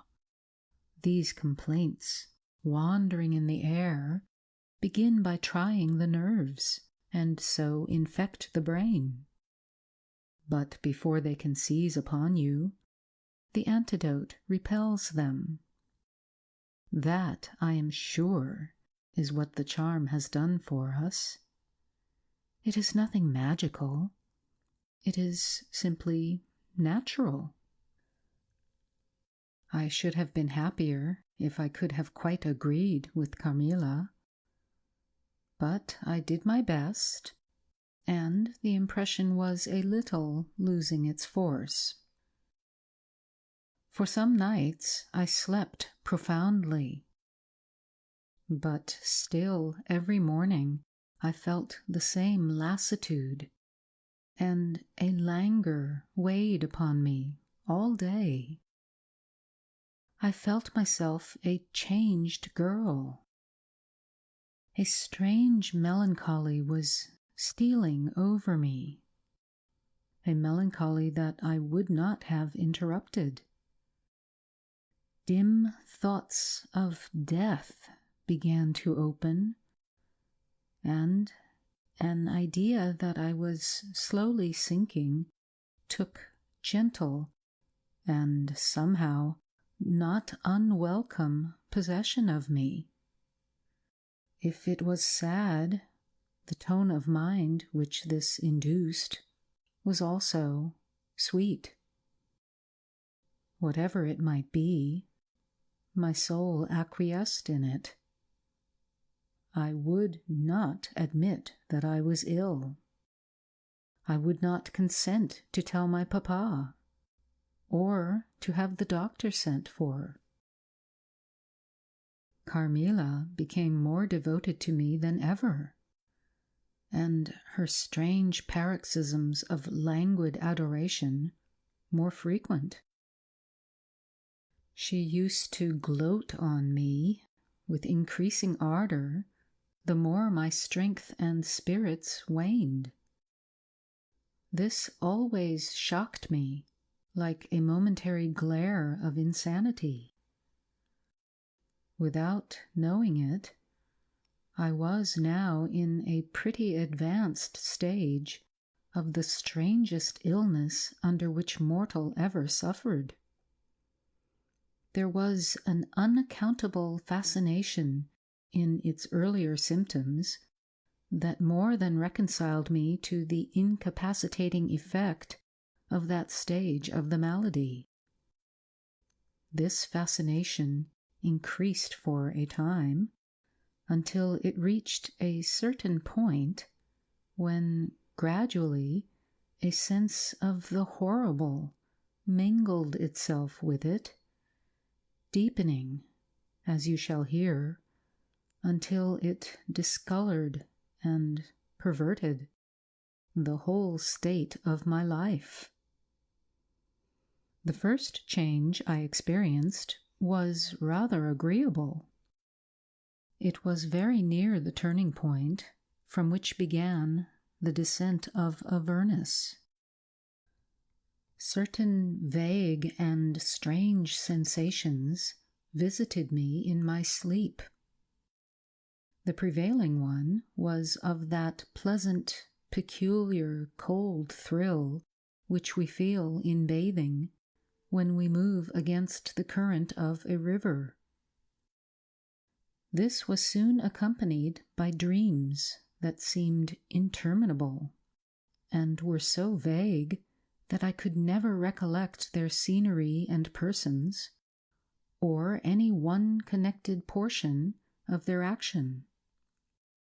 But they left an awful impression and a sense of exhaustion, as if I had passed through a long period of great mental exertion and danger. After all these dreams, there remained on waking a remembrance of having been in a place very nearly dark, and of having spoken to people whom I could not see, and especially of one clear voice of a female's, very deep, that spoke as if at a distance, slowly, and producing always the same sensation of indescribable solemnity and fear. Sometimes there came a sensation as if a hand was drawn softly along my cheek and neck. Sometimes it was as if warm lips kissed me, and longer and more lovingly as they reached my throat. But there the caress fixed itself. My heart beat faster. My breathing rose and fell rapidly and full drawn. A sobbing that rose into a sense of strangulation supervened and turned into a dreadful convulsion, in which my senses left me, and I became unconscious. It was now 3 weeks since the commencement of this unaccountable state. My sufferings had, during the last week, told upon my appearance. I had grown pale. My eyes were dilated and darkened underneath, and the languor which I had long felt began to display itself in my countenance. My father asked me often whether I was ill, but with an obstinacy which now seems to me unaccountable, I persisted in assuring him that I was quite well. In a sense, this was true. I had no pain. I could complain of no bodily derangement. My complaint seemed to be one of the imagination, or the nerves, and, horrible as my sufferings were, I kept them, with a morbid reserve, very nearly to myself. It could not be that terrible complaint which the peasants called the upir, for I had now been suffering for 3 weeks, and they were seldom ill for much more than 3 days, when death put an end to their miseries. Carmilla complained of dreams and feverish sensations, but by no means of so alarming a kind as mine. I say that mine were extremely alarming. Had I been capable of comprehending my condition, I would have invoked aid and advice on my knees. The narcotic of an unsuspected influence was acting upon me, and my perceptions were benumbed. I am going to tell you now of a dream that led immediately to an odd discovery. One night, instead of the voice I was accustomed to hear in the dark, I heard one sweet and tender, and at the same time terrible, which said, "Your mother warns you to beware of the assassin." At the same time, a light unexpectedly sprang up, and I saw Carmilla standing near the foot of my bed in her white nightdress, bathed from her chin to her feet in one great stain of blood. I wakened with a shriek, possessed with the one idea that Carmilla was being murdered. I remember springing from my bed, and my next recollection is that of standing on the lobby, crying for help. Madame and Mademoiselle came scurrying out of their rooms in alarm. A lamp burned always on the lobby, and seeing me, they soon learned the cause of my terror. I insisted on our knocking at Carmilla's door. Our knocking was unanswered. It soon became a pounding and an uproar. We shrieked her name, but all was vain. We all grew frightened, for the door was locked. We hurried back in panic to my room. There we rang the bell, long and furiously. If my father's room had been at that side of the house, we would have called him up at once to our aid. But, alas, he was quite out of hearing, and to reach him involved an excursion for which we none of us had courage. Servants, however, soon came running up the stairs. I had got on my dressing-gown and slippers meanwhile, and my companions were already similarly furnished. Recognizing the voices of the servants on the lobby, we sallied out together, and having renewed as fruitlessly our summons at Carmilla's door, I ordered the men to force the lock.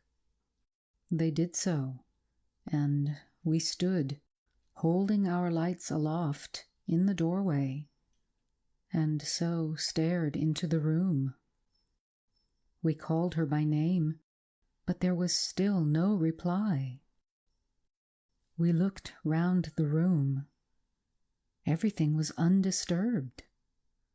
It was exactly in the state in which I had left it on bidding her good night. But Carmilla was gone. End of Chapter 7.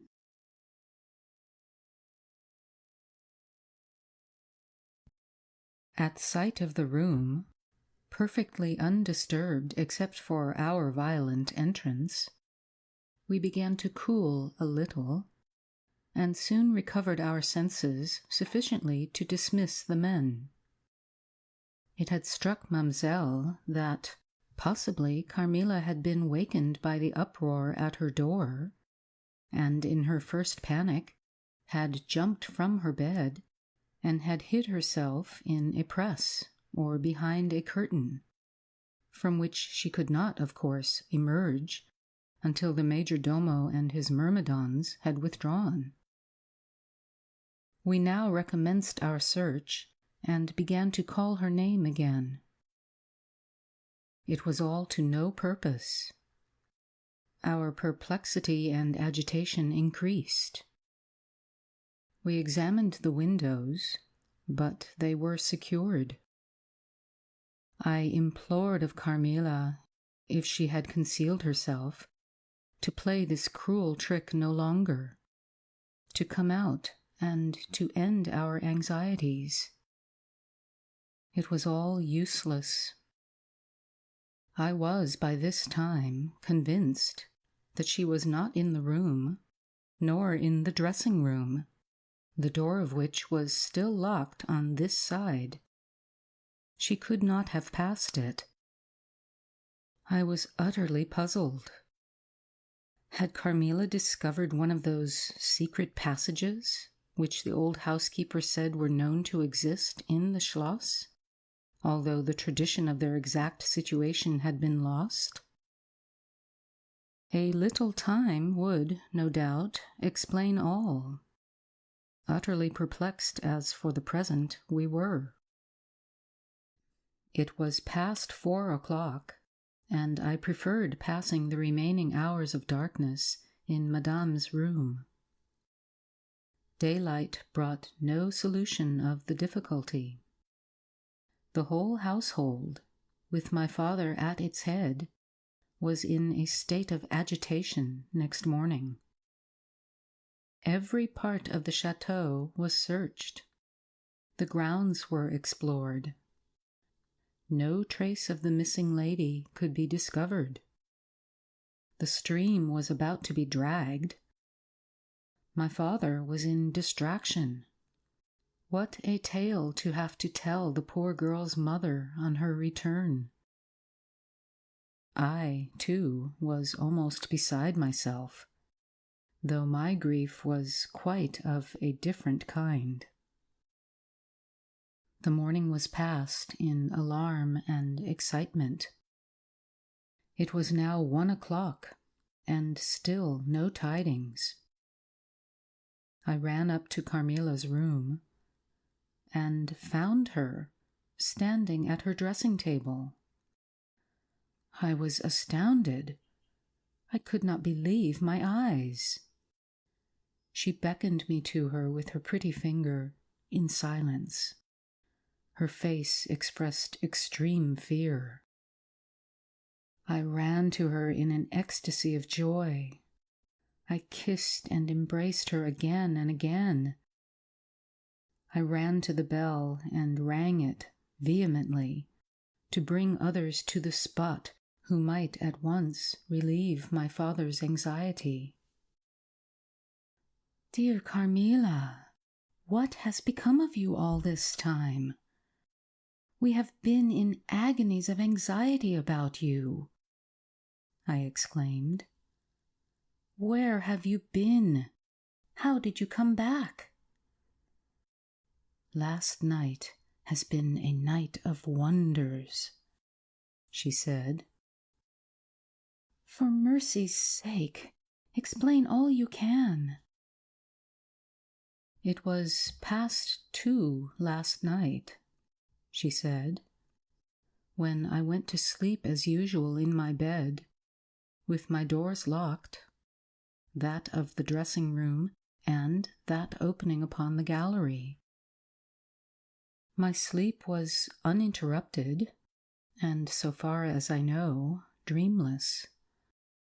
But I woke just now on the sofa in the dressing-room there, and I found the door between the rooms open, and the other door forced. How could all this have happened without my being wakened?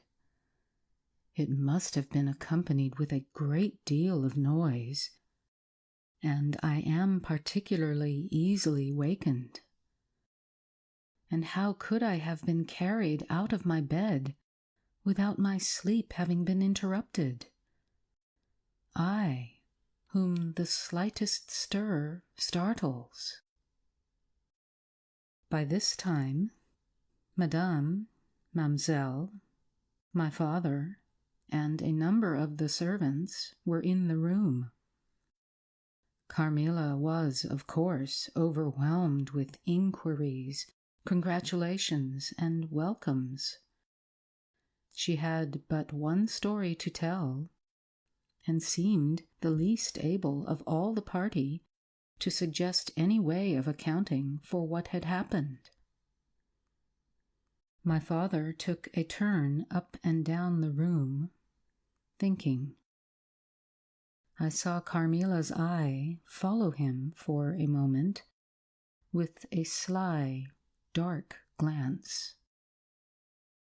When my father had sent the servants away, Mamselle having gone in search of a little bottle of valerian and sal volatile, and there being no one now in the room with Carmilla, except my father, Madame, and myself, he came to her thoughtfully, took her hand very kindly, led her to the sofa, and sat down beside her.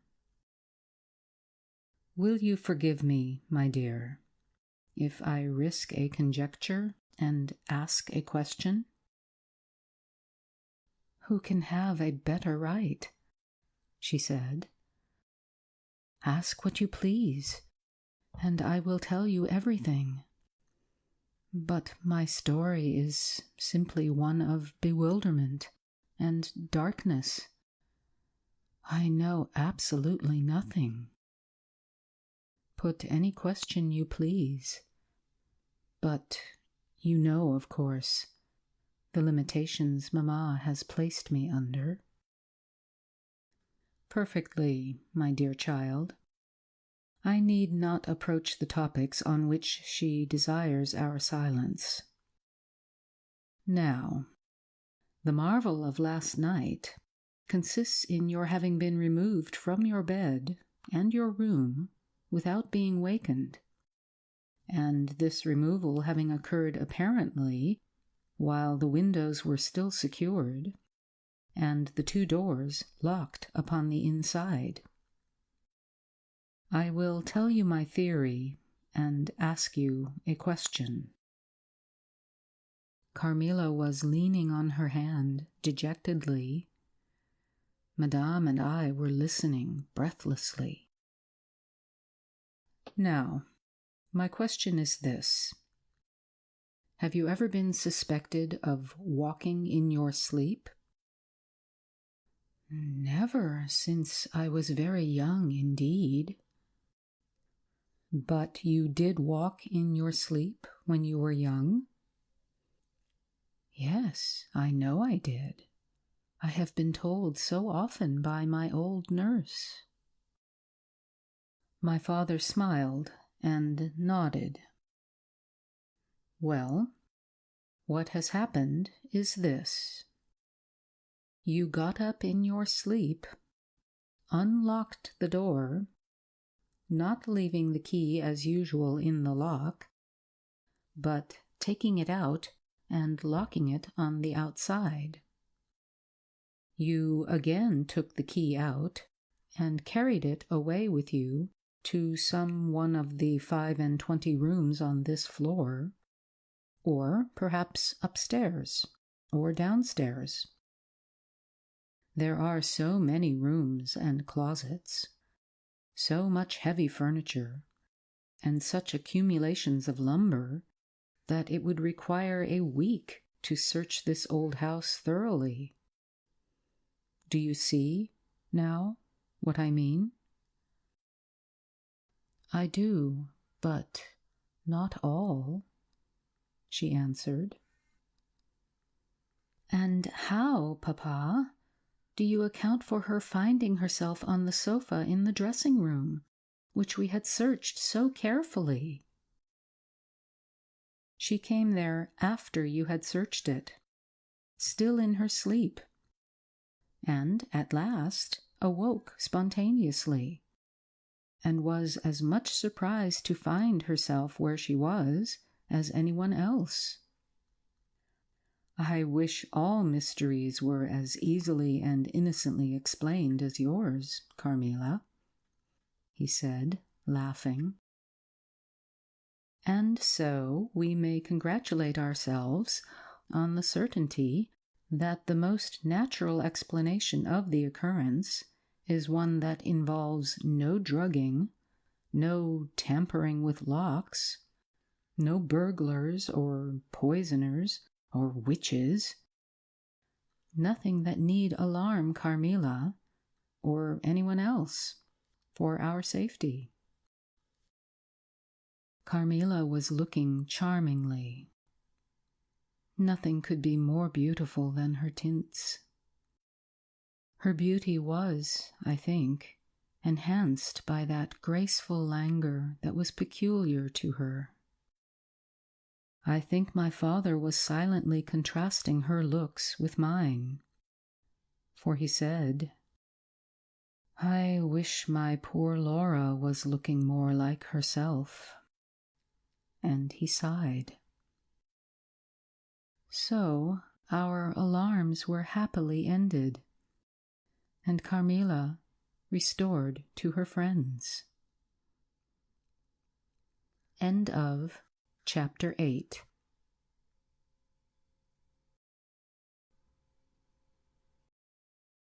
As Carmilla would not hear of an attendant sleeping in her room, my father arranged that a servant should sleep outside her door, so that she would not attempt to make another such excursion without being arrested at her own door. That night passed quietly, and next morning early, the doctor, whom my father had sent for without telling me a word about it, arrived to see me. Madame accompanied me to the library, and there the grave little doctor, with white hair and spectacles, whom I mentioned before, was waiting to receive me. I told him my story, and as I proceeded, he grew graver and graver. We were standing, he and I, in the recess of one of the windows, facing one another. When my statement was over, he leaned with his shoulders against the wall, and with his eyes fixed on me earnestly, with an interest in which was a dash of horror. After a minute's reflection, he asked Madame if he could see my father. He was sent for accordingly, and as he entered, smiling, he said, "I dare say, doctor, you are going to tell me that I am an old fool for having brought you here. I hope I am." But his smile faded into shadow, as the doctor, with a very grave face, beckoned him to him. He and the doctor talked for some time in the same recess where I had just conferred with the physician. It seemed an earnest and argumentative conversation. The room is very large, and I and Madame stood together, burning with curiosity, at the farther end. Not a word could we hear, however, for they spoke in a very low tone, and the deep recess of the window quite concealed the doctor from view, and very nearly my father, whose foot, arm, and shoulder only could we see. And the voices were, I suppose, all the less audible for the sort of closet which the thick wall and window formed. After a time, my father's face looked into the room. It was pale, thoughtful, and, I fancied, agitated. "Laura, dear, come here for a moment." "Madame, we shan't trouble you, the doctor says, at present." Accordingly, I approached, for the first time a little alarmed, for although I felt very weak, I did not feel ill. And strength, one always fancies, is a thing that may be picked up when we please. My father held out his hand to me as I drew near, but he was looking at the doctor, and he said, "It certainly is very odd. I don't understand it quite. Laura, come here, dear. Now attend to Dr. Spielsberg and recollect yourself." "You mentioned a sensation like that of two needles piercing the skin, somewhere about your neck, on the night when you experienced your first horrible dream. Is there still any soreness?" "None at all," I answered. "Can you indicate with your finger about the point at which you think this occurred?" "Very little below my throat. Here," I answered. I wore a morning dress which covered the place I pointed to. "Now you can satisfy yourself," said the doctor. "You won't mind your papa's lowering your dress a very little. It is necessary to detect a symptom of the complaint under which you have been suffering." I acquiesced. It was only an inch or two below the edge of my collar.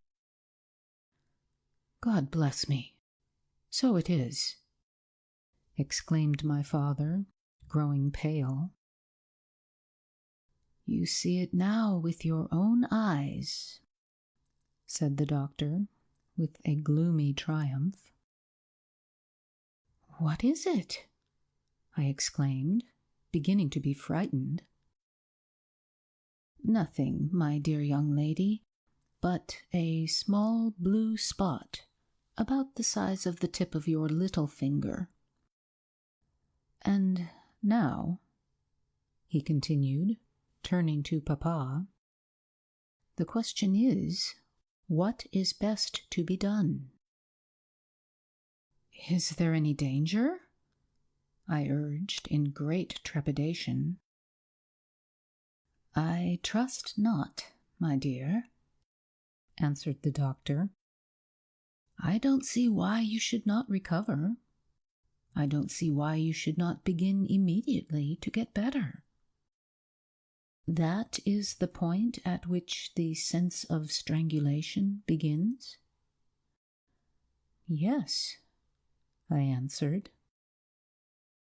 "And recollect as well as you can, the same point was a kind of center of that thrill which you described just now, like the current of a cold stream running against you?" "It may have been. I think it was." "Aye, you see," he added, turning to my father. "Shall I say a word to Madame?" "Certainly," said my father. He called Madame to him and said, "I find my young friend here far from well. It won't be of any great consequence, I hope. But it will be necessary that some steps be taken, which I will explain by and by. But in the meantime, Madame, you will be so good as not to let Miss Laura be alone for one moment. That is the only direction I need give for the present. It is indispensable." "We may rely upon your kindness, Madame, I know," added my father. Madame satisfied him eagerly. "And you, dear Laura, I know you will observe the doctor's direction. I shall have to ask your opinion upon another patient, whose symptoms slightly resemble those of my daughter, that have just been detailed to you. very much milder in degree, but I believe quite of the same sort. She is a young lady, our guest. But as you say you will be passing this way again this evening, you can't do better than to take your supper here, and you can then see her. She does not come down till the afternoon." "I thank you," said the doctor. "I shall be with you then at about 7 this evening." And then they repeated their directions to me and to Madame, and with this parting charge my father left us and walked out with the doctor. And I saw them pacing together, up and down between the road and the moat, on the grassy platform in front of the castle, evidently absorbed in earnest conversation. The doctor did not return.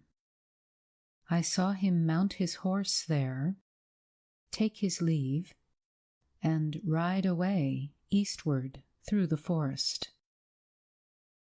Nearly at the same time I saw the man arrive from Dranfield with the letters, and dismount and hand the bag to my father. In the meantime, Madame and I were both busy, lost in conjecture as to the reasons of the singular and earnest direction which the doctor and my father had concurred in imposing. Madame, as she afterwards told me, was afraid the doctor apprehended a sudden seizure, and that, without prompt assistance, I might either lose my life in a fit, or at least be seriously hurt. The interpretation did not strike me, and I fancied, perhaps luckily for my nerves, that the arrangement was prescribed simply to secure a companion, who would prevent my taking too much exercise, or eating unripe fruit, or doing any of the 50 foolish things to which young people are supposed to be prone. About half an hour after, my father came in. He had a letter in his hand, and said, "This letter had been delayed. It is from General Spielsdorf. He might have been here yesterday.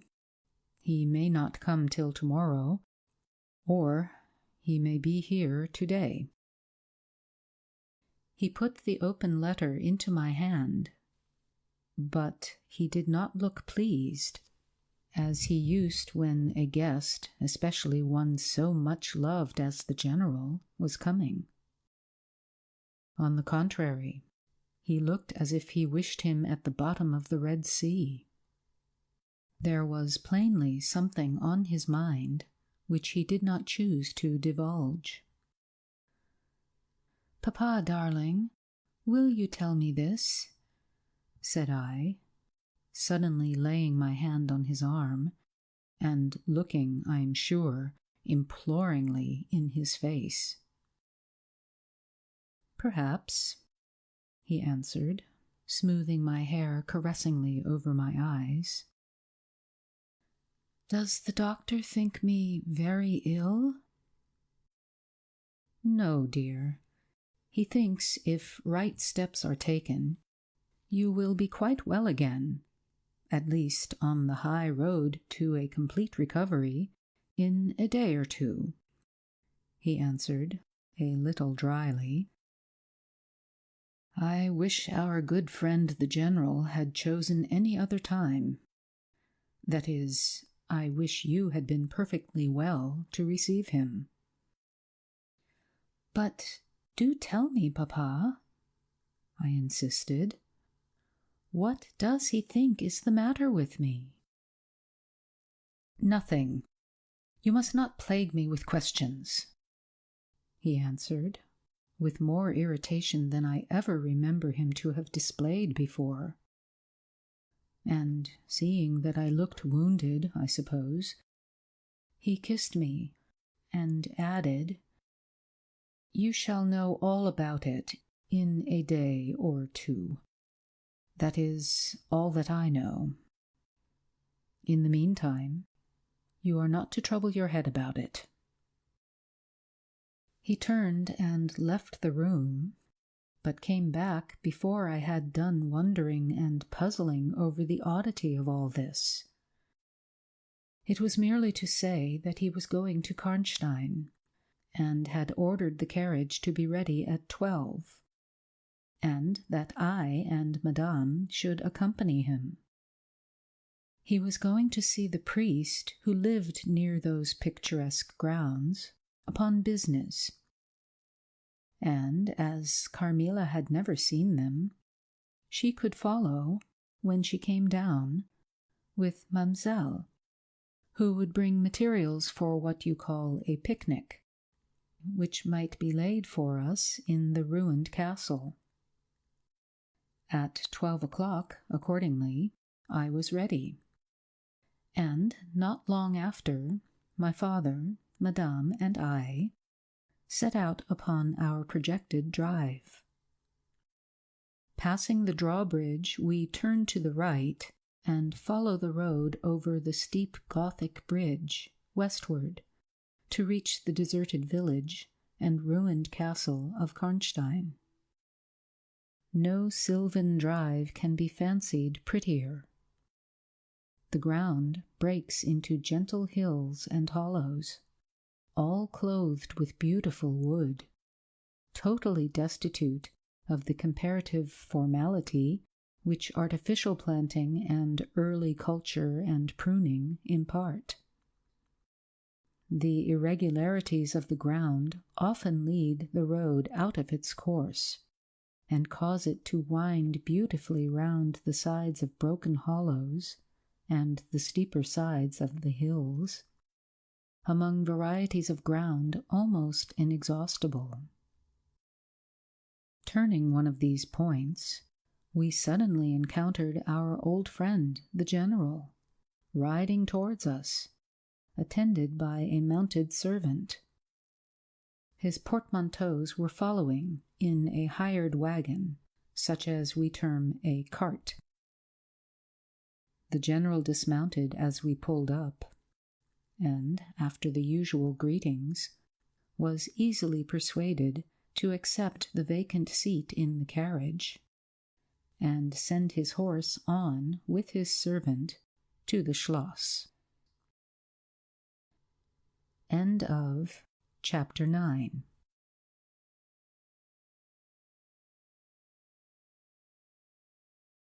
It was about 10 months since we had last seen him, but that time had sufficed to make an alteration of years in his appearance. He had grown thinner. Something of gloom and anxiety had taken the place of that cordial serenity which used to characterize his features.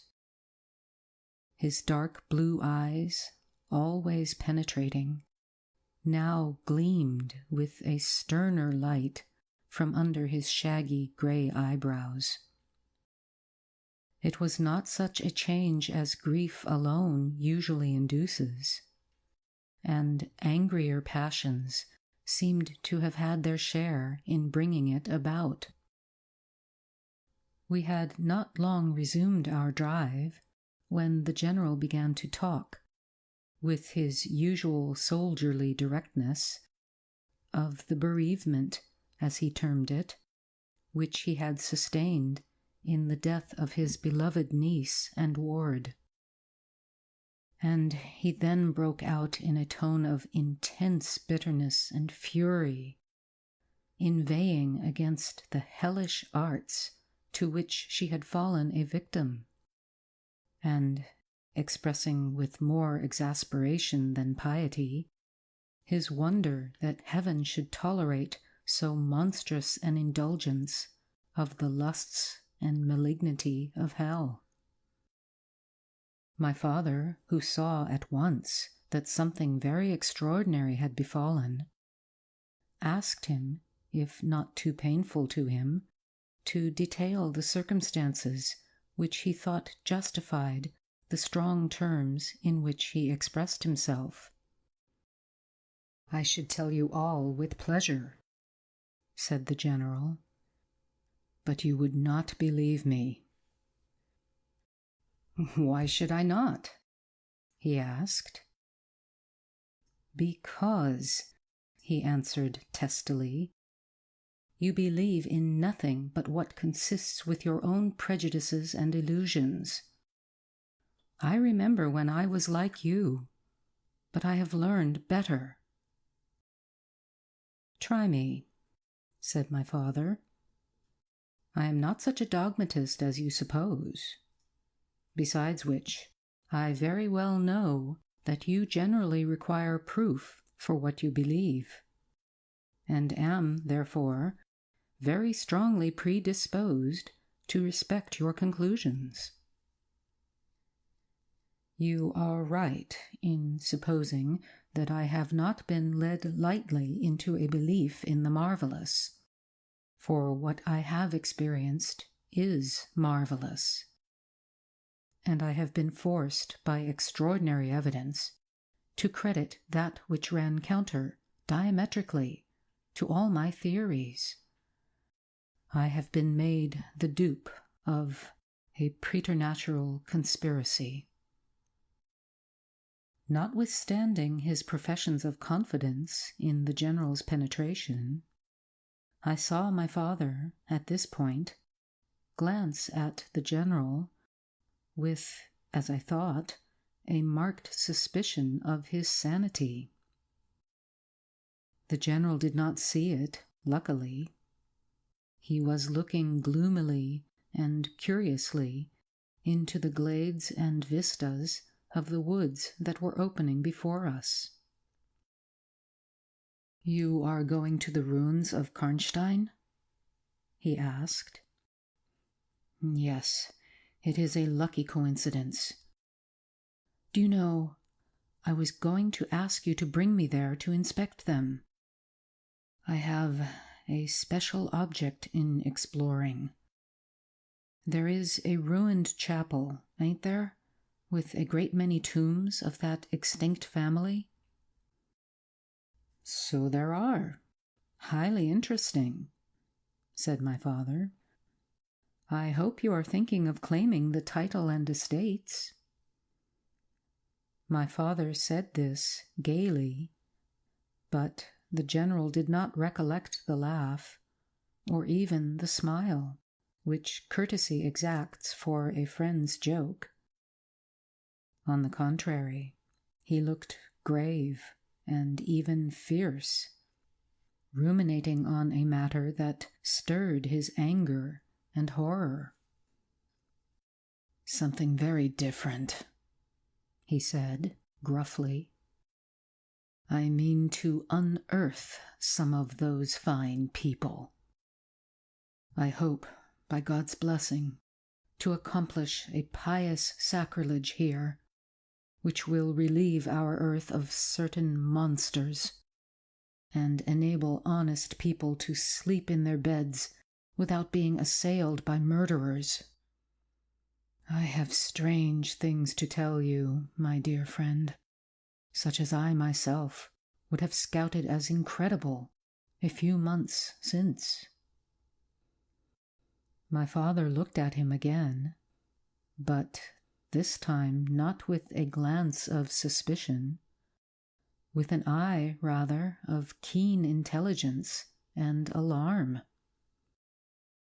"The house of Karnstein," he said, "has long been extinct, 100 years at least.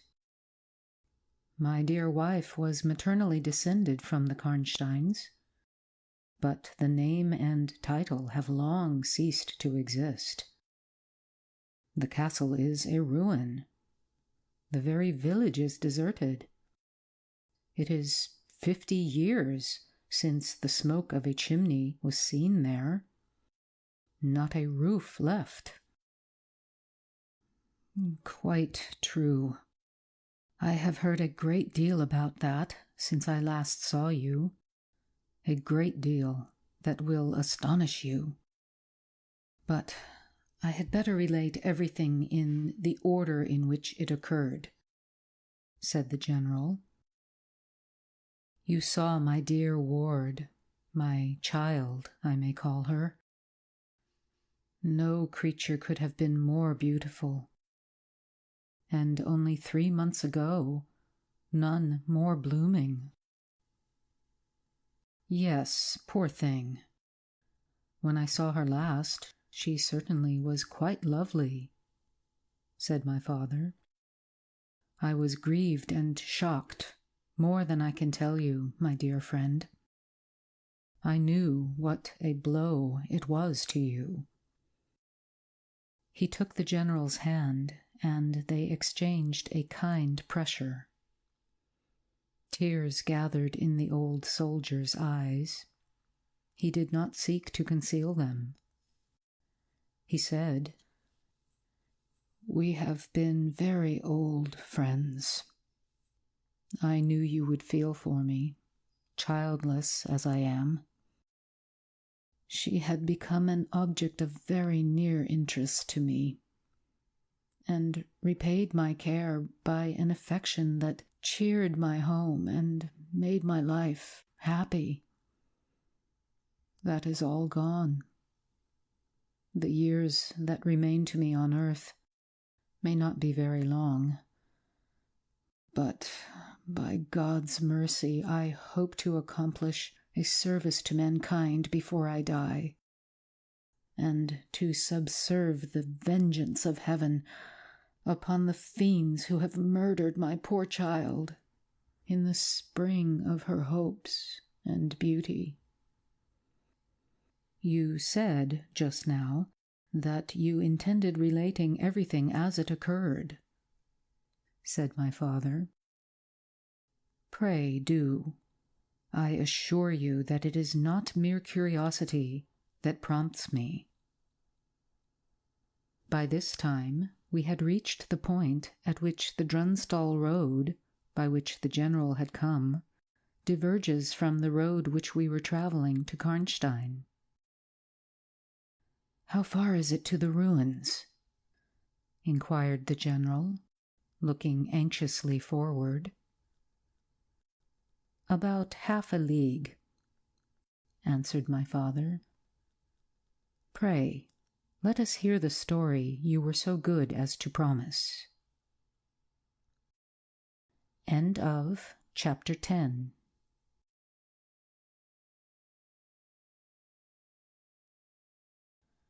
"With all my heart," said the general with an effort. And after a short pause, in which to arrange his subject, he commenced one of the strangest narratives I ever heard. "My dear child was looking forward with great pleasure to the visit you had been so good as to arrange for her to your charming daughter." Here he made me a gallant but melancholy bow. "In the meantime, we had an invitation to my old friend, the Count Karlsfeld, whose Schloss is about 6 leagues to the other side of Karnstein. It was to attend the series of fêtes which, you remember, were given by him in honor of his illustrious visitor, the Grand Duke Charles." "Yes, and very splendid, I believe, they were," said my father. "Princely, but then his hospitalities are quite regal. He has Aladdin's lamp. The night from which my sorrow dates was devoted to a magnificent masquerade. The grounds were thrown open, the trees hung with colored lamps. There was such a display of fireworks as Paris itself had never witnessed. And such music. Music, you know, is my weakness. Such ravishing music. the finest instrumental band, perhaps, in the world, and the finest singers who could be collected from all the great operas in Europe. As you wandered through these fantastically illuminated grounds, the moonlighted chateau throwing a rosy light from its long rows of windows, you would suddenly hear these ravishing voices stealing from the silence of some grove or rising from boats upon the lake. I felt myself, as I looked and listened, carried back into the romance and poetry of my early youth. When the fireworks were ended and the ball beginning, we returned to the noble suite of rooms that were thrown open to the dancers. A masked ball, you know, is a beautiful sight, but so brilliant a spectacle of the kind I never saw before. It was a very aristocratic assembly. I was myself almost the only nobody present. My dear child was looking quite beautiful. She wore no mask. Her excitement and delight added an unspeakable charm to her features, always lovely. I remarked a young lady, dressed magnificently, but wearing a mask, who appeared to me to be observing my ward with extraordinary interest. I had seen her earlier in the evening in the great hall, and again for a few minutes walking near us on the terrace under the castle windows, similarly employed. A lady, also masked, richly and gravely dressed, and with a stately air like a person of rank, accompanied her as a chaperone. Had the young lady not worn a mask, I could, of course, have been much more certain upon the question whether she was really watching my poor darling. I am now well assured that she was. We were now in one of the salons. My poor dear child had been dancing, and was resting a little in one of the chairs near the door. I was standing near. The two ladies I have mentioned had approached, and the younger took the chair next my ward, while her companion stood beside me, and for a little time addressed herself in a low tone to her charge. Availing herself of the privilege of her mask, she turned to me, and in the tone of an old friend, and calling me by my name, opened a conversation with me, which piqued my curiosity a good deal. She referred to many scenes where she had met me, at court and at distinguished houses. She alluded to little incidents which I had long ceased to think of, but which, I found, had only lain in abeyance in my memory, for they instantly started into life at her touch. I became more and more curious to ascertain who she was at every moment. She parried my attempts to discover very adroitly and pleasantly. The knowledge she showed of many passages in my life seemed to me all but unaccountable, and she appeared to take a not unnatural pleasure in foiling my curiosity, and in seeing me flounder in my eager perplexity from one conjecture to another. In the meantime, the young lady, whom her mother called by the odd name of Millarca, when she once or twice addressed her, had, with the same ease and grace, got into conversation with my ward. She introduced herself by saying that her mother was a very old acquaintance of mine. She spoke of the agreeable audacity which a mask rendered practicable. She talked like a friend. She admired her dress, and insinuated very prettily her admiration of her beauty. She amused her with laughing criticisms upon the people who crowded the ballroom, and laughed at my poor child's fun. She was very witty and lively when she pleased, and after a time they had grown very good friends.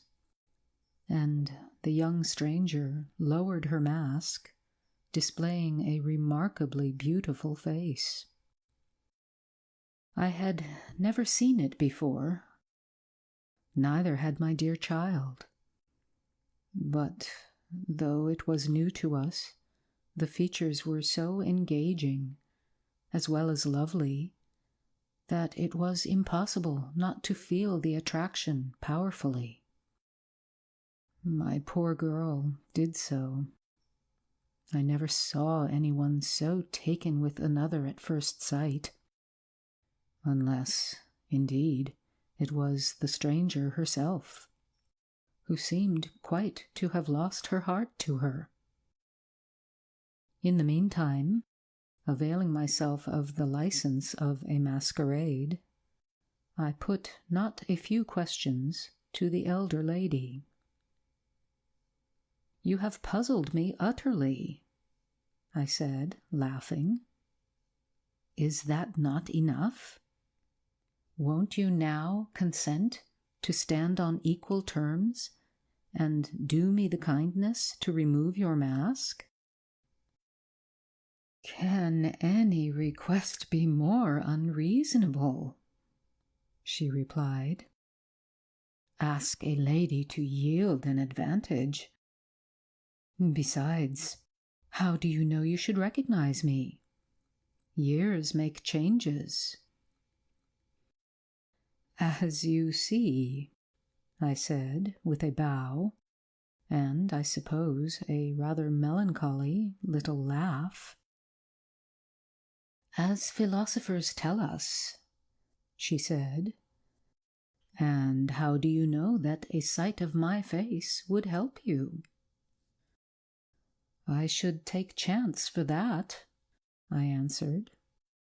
"It is vain trying to make yourself out an old woman. Your figure betrays you." "Years, nevertheless, have passed since I saw you. Rather, since you saw me, for that is what I'm considering. Milarca, there, is my daughter.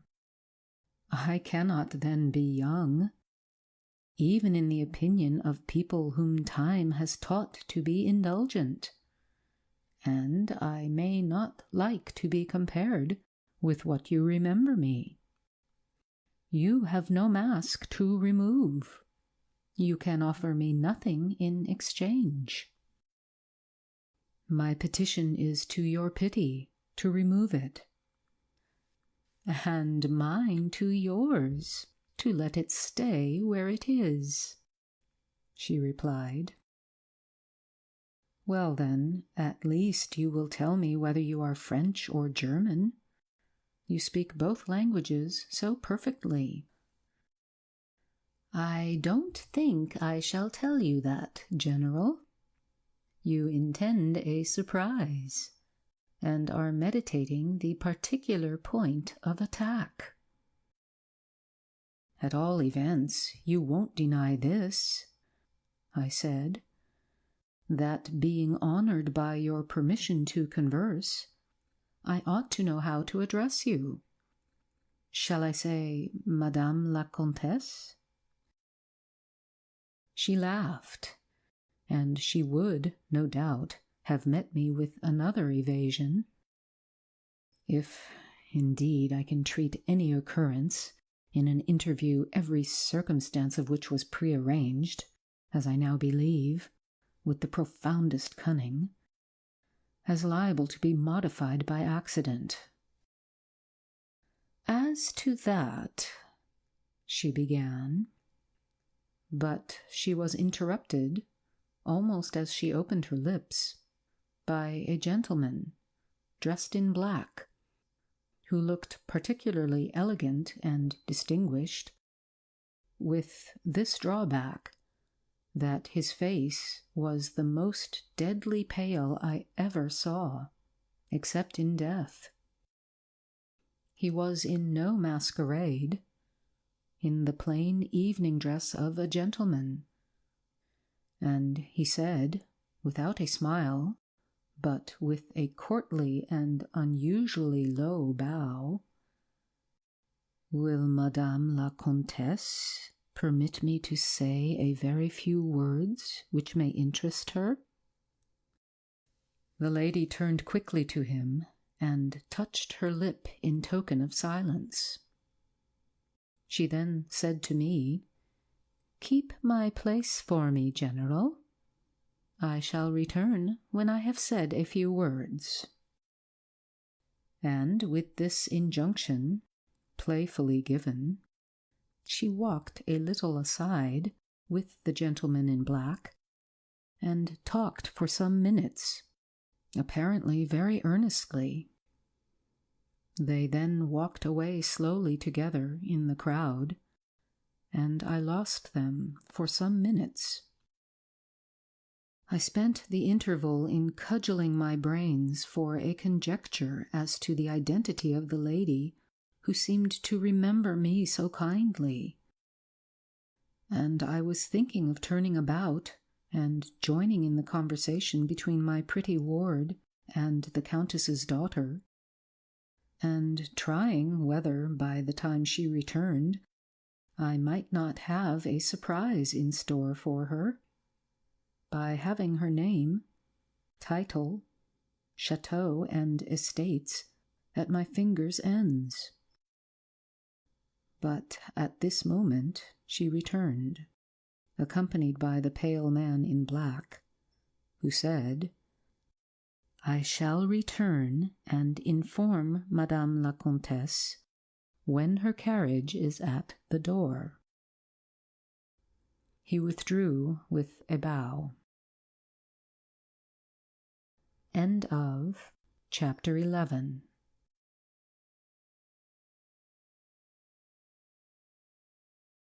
"Then we are to lose Madame la Comtesse, but I hope only for a few hours," I said, with a low bow. "It may be that only, or it may be a few weeks. It was very unlucky, his speaking to me just now as he did. Do you now know me?" I assured her I did not. "You shall know me," she said, "but not at present.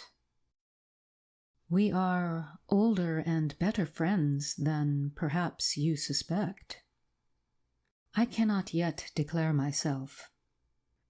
I shall, in 3 weeks, pass your beautiful Schloss, about which I have been making inquiries. I shall then look in upon you for an hour or two, and renew a friendship which I never think of without 1,000 pleasant recollections. This moment a piece of news has reached me like a thunderbolt. I must set out now, and travel by a devious route, nearly 100 miles, with all the dispatch I can possibly make. My perplexities multiply. I am only deterred by the compulsory reserve I practice, as to my name, from making a very singular request of you. My poor child has not quite recovered her strength. Her horse fell with her at a hunt which she had ridden out to witness, Her nerves have not yet recovered the shock, and our physician says that she must on no account exert herself for some time to come. We came here, in consequence, by very easy stages, hardly 6 leagues a day. I must now travel day and night on a mission of life and death, a mission the critical and momentous nature of which I shall be able to explain to you when we meet, as I hope we shall, in a few weeks, without the necessity of any concealment. She went on to make her petition, and it was in the tone of a person from whom such a request amounted to conferring, rather than seeking, a favor. This was only in manner, and, as it seemed, quite unconsciously. Then the terms in which it was expressed, nothing could be more deprecatory. It was simply that I would consent to take charge of her daughter during her absence. This was, all things considered, a strange, not to say an audacious request. She, in some sort, disarmed me by stating and admitting everything that could be urged against it, and throwing herself entirely upon my chivalry. At the same moment, by a fatality that seems to have predetermined all that happened, my poor child came to my side, and, in an undertone, besought me to invite her new friend, Millarca, to pay us a visit. She had just been sounding her, and thought, if her mamma would allow her, she would like it extremely. At another time, I should have told her to wait a little, until, at least, we knew who they were. But I had not a moment to think in. The 2 ladies assailed me together, and, I must confess, the refined and beautiful face of the young lady, about which there was something extremely engaging, as well as the elegance and fire of high birth, determined me. And, quite overpowered, I submitted, and undertook, too easily, the care of the young lady, whom her mother called Millarca. The Countess beckoned to her daughter, who listened with grave attention, while she told her, in general terms, how suddenly and peremptorily she had been summoned, and also of the arrangement she had made for her, under my care, adding that I was one of her earliest and most valued friends. I made, of course, such speeches as the case seemed to call for, and found myself, on reflection, in a position which I did not half like. The gentleman in black returned, and very ceremoniously conducted the lady from the room. The demeanor of this gentleman was such as to impress me with the conviction that the Countess was a lady of very much more importance than her modest title alone might have led me to assume. Her last charge to me was that no attempt was to be made to learn more about her than I might have already guessed until her return. Our distinguished host, whose guest she was, knew her reasons. "But here," she said, "neither I nor my daughter could safely remain for more than a day. I removed my mask imprudently for a moment, about an hour ago, and too late I fancied you saw me. So I resolved to seek an opportunity of talking a little to you. Had I found that you had seen me, I would have thrown myself on your high sense of honor to keep my secret some weeks. As it is, I am satisfied that you did not see me. But if you now suspect, or on reflection should suspect, who I am, I commit myself, in like manner, entirely to your honor. My daughter will observe the same secrecy, and I well know that you will, from time to time, remind her, lest she should thoughtlessly disclose it. She whispered a few words to her daughter, kissed her hurriedly twice, and went away, accompanied by the pale gentleman in black, and disappeared in the crowd. "In the next room," said Millarca, "there is a window that looks upon the hall door. I should like to see the last of Mamma, and to kiss my hand to her." We assented, of course, and accompanied her to the window. We looked out and saw a handsome, old-fashioned carriage with a troop of couriers and footmen. We saw the slim figure of the pale gentleman in black, as he held a thick velvet cloak and placed it about her shoulders and threw the hood over her head. She nodded to him and just touched his hand with hers. He bowed low repeatedly as the door closed, and the carriage began to move. "She is gone," said Millarca with a sigh. "She is gone," I repeated to myself, for the first time, in the hurried moments that had elapsed since my consent, reflecting upon the folly of my act. "She did not look up," said the young lady, plaintively. "The Countess had taken off her mask, perhaps, and did not care to show her face," I said, "and she could not know that you were in the window." She sighed and looked in my face. She was so beautiful that I relented.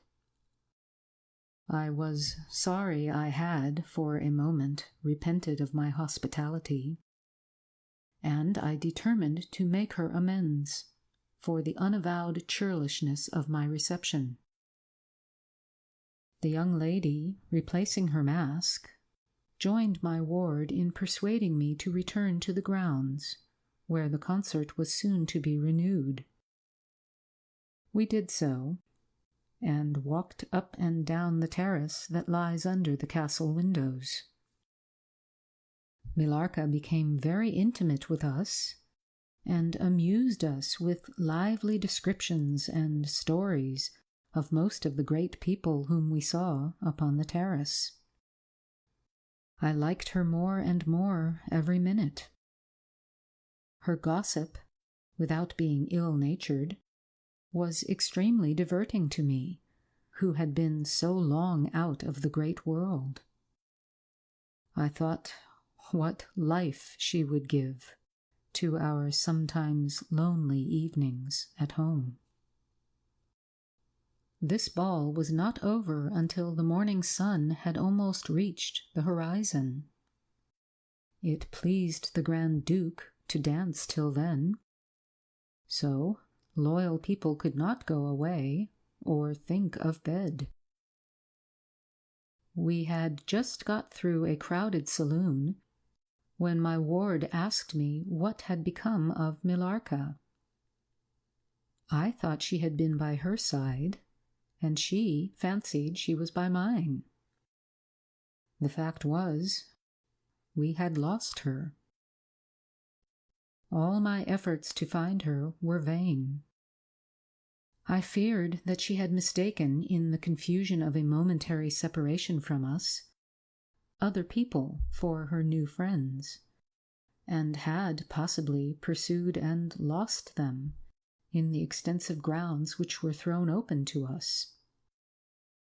Now, in its full force, I recognized a new folly in my having undertaken the charge of a young lady without so much as knowing her name.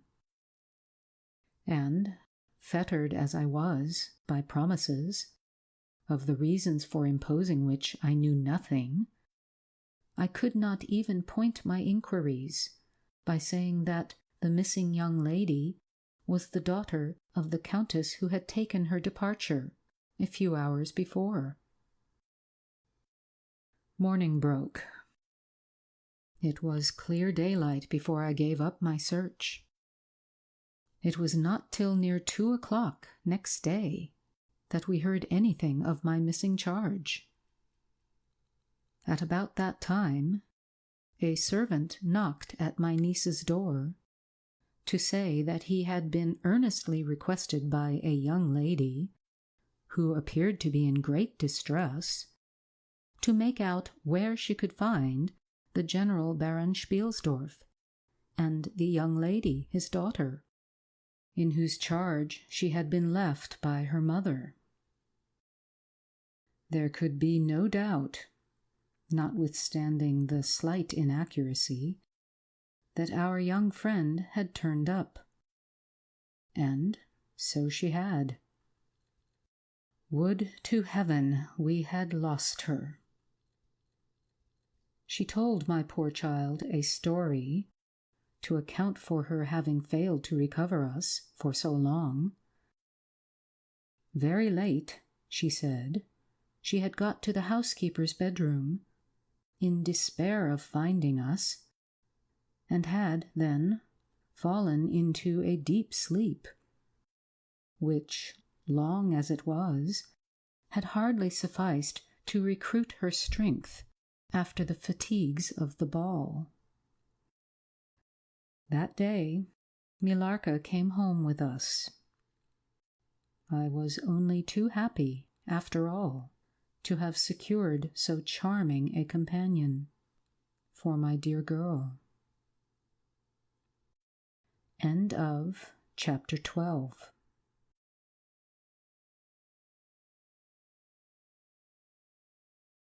There soon, however, appeared some drawbacks.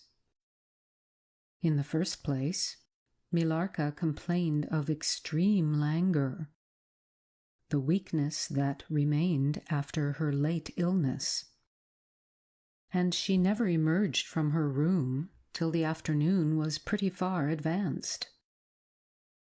In the next place, it was accidentally discovered, although she always locked her door on the inside, and never disturbed the key from its place till she admitted the maid to assist at her toilet, that she was undoubtedly sometimes absent from her room in the very early morning, and at various times later in the day, before she wished it to be understood that she was stirring. She was repeatedly seen from the windows of the Schloss, in the first faint grey of the morning, walking through the trees in an easterly direction, and looking like a person in a trance. This convinced me that she walked in her sleep. But this hypothesis did not solve the puzzle. How did she pass out from her room, leaving the door locked on the inside? How did she escape from the house without unbarring door or window? In the midst of my perplexities, an anxiety of a far more urgent kind presented itself. My dear child began to lose her looks and health, and that in a manner so mysterious and even horrible that I became thoroughly frightened. She was, at first, visited by appalling dreams. Then, as she fancied, by a spectre, sometimes resembling Millarca, sometimes in the shape of a beast, indistinctly seen, walking round the foot of her bed, from side to side. Lastly came sensations. One not unpleasant, but very peculiar, she said, resembled the flow of an icy stream against her breast. At a later time, she felt something like a pair of large needles pierce her, a little below the throat, with a very sharp pain. A few nights after followed a gradual and convulsive sense of strangulation. Then came unconsciousness. I could hear distinctly every word the kind old general was saying, because by this time we were driving upon the short grass that spreads on either side of the road as you approach the roofless village, which had not shown the smoke of a chimney for more than half a century. You may guess how strangely I felt as I heard my own symptoms so exactly described in those which had been experienced by the poor girl who, but for the catastrophe which followed, would have been, at that moment, a visitor at my father's chateau. You may suppose, also, how I felt as I heard him detail habits and mysterious peculiarities which were, in fact, those of our beautiful guest, Carmilla. A vista opened in the forest. We were, on a sudden, under the chimneys and gables of the ruined village, and the towers and battlements of the dismantled castle, round which gigantic trees are grouped, overhung us from a slight eminence. In a frightened dream, I got down from the carriage, and in silence, for we had each abundant matter for thinking.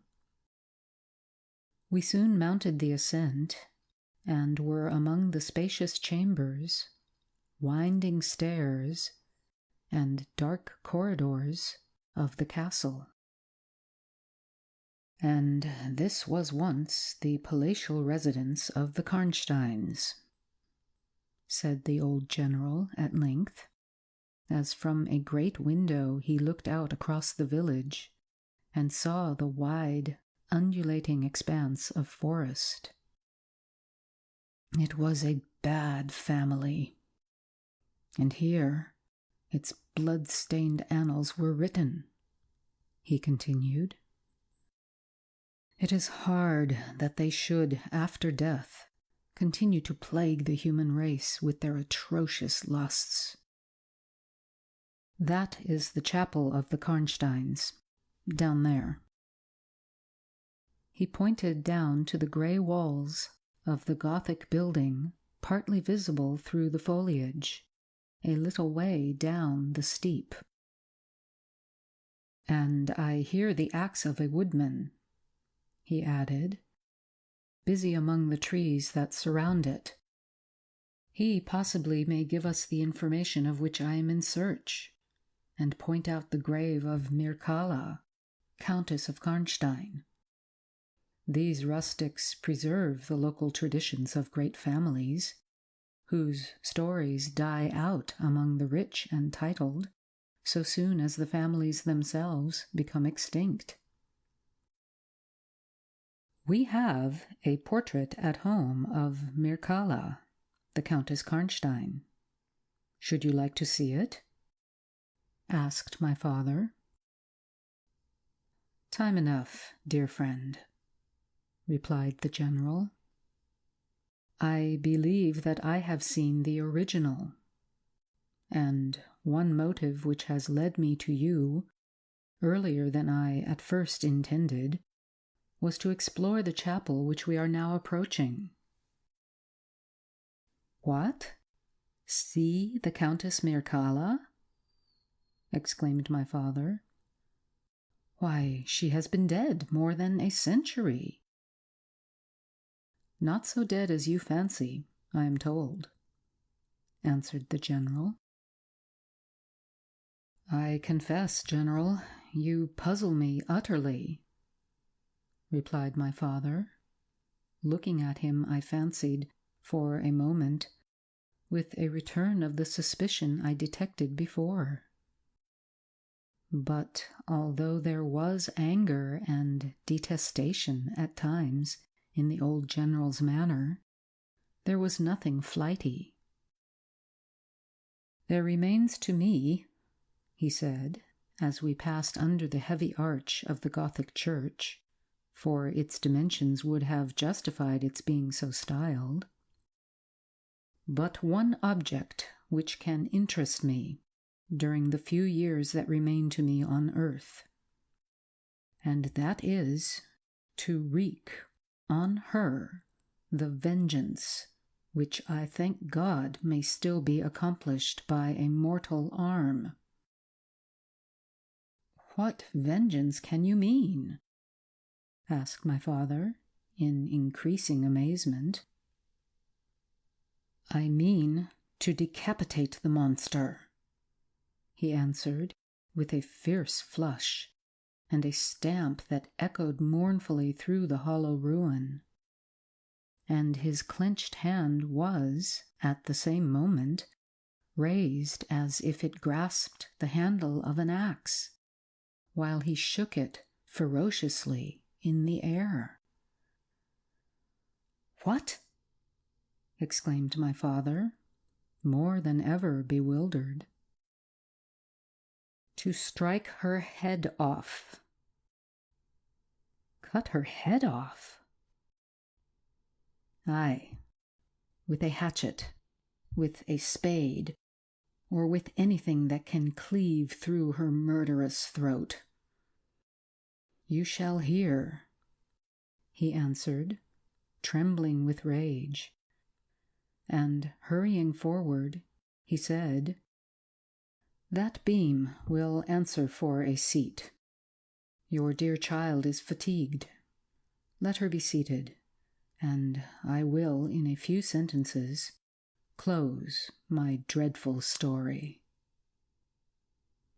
The squared block of wood, which lay on the grass-grown pavement of the chapel, formed a bench on which I was very glad to seat myself. And, in the meantime, the general called to the woodman, who had been removing some boughs which leaned upon the old walls. And, axe in hand, the hardy old fellow stood before us.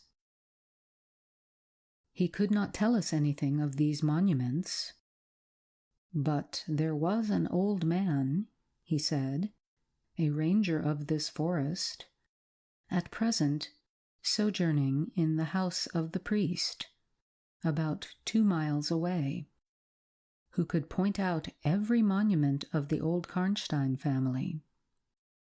And for a trifle, he undertook to bring him back with him if we would lend him one of our horses in little more than half an hour. "Have you been long employed about this forest?" asked my father of the old man. "I have been a woodman here," he answered in his patois, "under the forester all my days. So has my father before me, and so on, as many generations as I can count up. I could show you the very house in the village here in which my ancestors lived." "How came the village to be deserted?" asked the general. It was troubled by revenants, sir.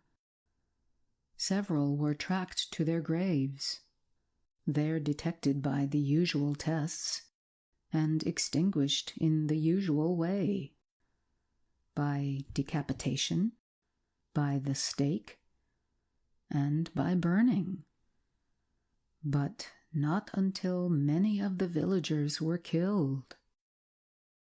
But after all, these proceedings, according to law, he continued, so many graves opened, and so many vampires deprived of their horrible animation, the village was not relieved. But a Moravian nobleman, who happened to be traveling this way, heard how matters were, and being skilled, as many people are in his country in such affairs, he offered to deliver the village from its tormentor. He did so thus. There being a bright moon that night, he ascended, shortly after sunset, the towers of the chapel here, from whence he could distinctly see the churchyard beneath him. You can see it from that window. From this point, he watched until he saw the vampire come out of his grave and place near it the linen clothes in which he had been folded, and then glide away towards the village to plague its inhabitants. The stranger, having seen all this, came down from the steeple, took the linen wrappings of the vampire, and carried them up to the top of the tower, which he again mounted.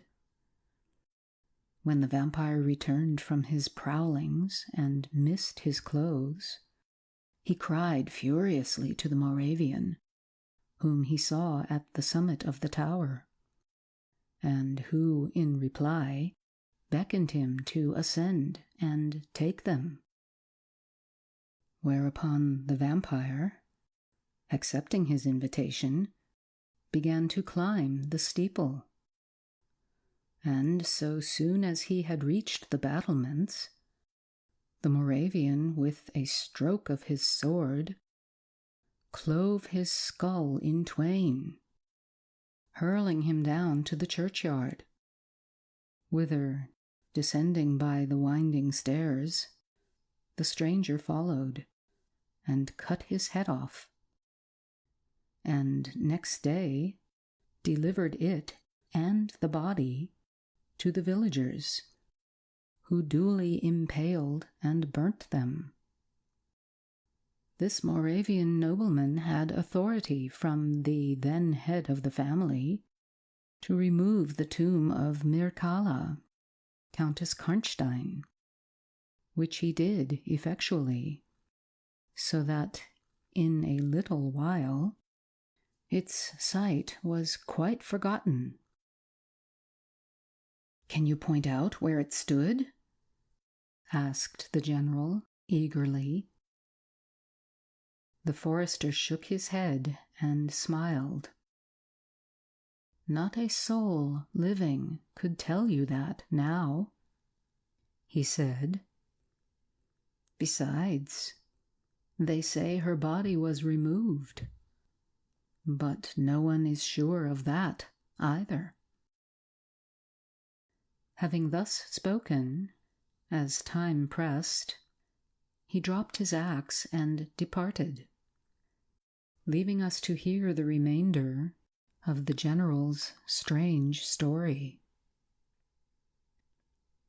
End of Chapter 13.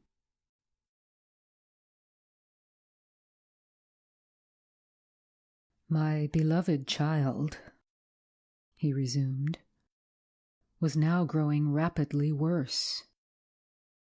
The physician who attended her had failed to produce the slightest impression on her disease, for such I then supposed it to be. He saw my alarm, and suggested a consultation. I called in an abler physician from Gotz. Several days elapsed before he arrived. He was a good and pious, as well as a learned man. Having seen my poor ward together, they withdrew to my library to confer and discuss.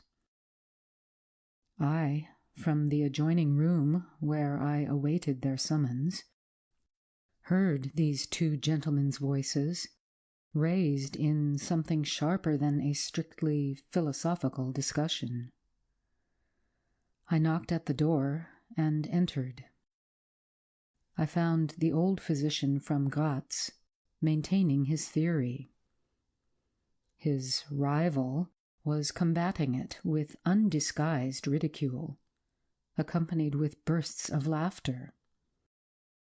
This unseemly manifestation subsided, and the altercation ended on my entrance.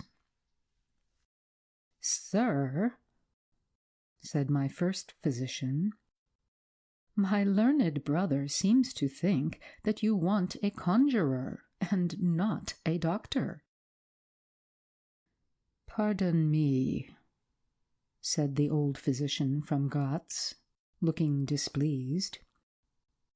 "I shall state my own view of the case, in my own way, another time. I grieve, Monsieur le Général, that by my skill and science I can be of no use. Before I go, I shall do myself the honor to suggest something to you." He seemed thoughtful and sat down at a table and began to write.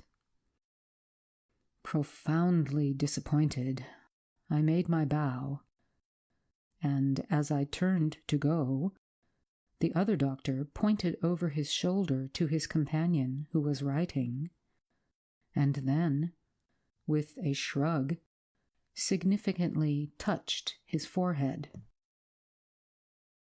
This consultation, then, left me precisely where I was. I walked out into the grounds, all but distracted. The doctor from Gotz, in 10 or 15 minutes, overtook me. He apologized for having followed me, but said that he could not conscientiously take his leave without a few words more. He told me that he could not be mistaken. No natural disease exhibited the same symptoms, and that death was already very near. There remained, however, a day or possibly 2 of life. If the fatal seizure were at once arrested with great care and skill, her strength might possibly return. But all hung now upon the confines of the irrevocable. One more assault might extinguish the last spark of vitality, which is every moment ready to die. "And what is the nature of the seizure you speak of?" I entreated. "I have stated all fully in this note, which I place in your hands, upon the distinct condition that you send for the nearest clergyman, and open my letter in his presence, and on no account read it till he is with you. You would despise it else, and it is a matter of life and death. Should the priest fail you, then, indeed, you may read it." He asked me, before taking his leave, finally, whether I would wish to see a man curiously learned upon the very subject, which, after I had read his letter, would probably interest me above all others. and he urged me earnestly to invite him to visit him there, and so took his leave. The ecclesiastic was absent, and I read the letter by myself. At another time, or in another case, it might have excited my ridicule. But into what quackeries will not people rush for a last chance, where all accustomed means have failed, and the life of a beloved object is at stake? Nothing, you will say, could be more absurd than the learned man's letter. It was monstrous enough to have consigned him to a madhouse. He said that the patient was suffering from the visits of a vampire. The punctures which she described as having occurred near the throat were, he insisted, the insertion of those two long, thin, and sharp teeth which, it is well known, are peculiar to vampires.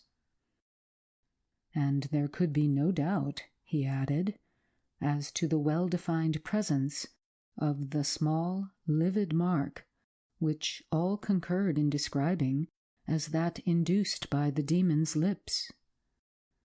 And every symptom described by the sufferer was in exact conformity with those recorded in every case of a similar visitation. Being myself wholly skeptical as to the existence of any such portent as the vampire, the supernatural theory of the good doctor furnished, in my opinion, but another instance of learning and intelligence oddly associated with some one hallucination. I was so miserable, however, that, rather than try nothing, I acted upon the instructions of the letter. I concealed myself in the dark dressing-room that opened upon the poor patient's room, in which a candle was burning, and watched there till she was fast asleep. I stood at the door, peeping through the small crevice, my sword laid on the table beside me, as my directions prescribed, until, a little after 1, I saw a large black object, very ill-defined, crawl, as it seemed to me, over the foot of the bed, and swiftly spread itself up to the poor girl's throat, where it swelled in a moment into a great palpitating mass. For a few moments I had stood petrified. I now sprang forward with my sword in my hand. The black creature suddenly contracted towards the foot of the bed, glided over it, and, standing on the floor about a yard below the foot of the bed, with a glare of skulking ferocity and horror fixed on me, I saw Millarca. Speculating I know not what, I struck at her instantly with my sword. But I saw her standing near the door, unscathed. Horrified, I pursued and struck again.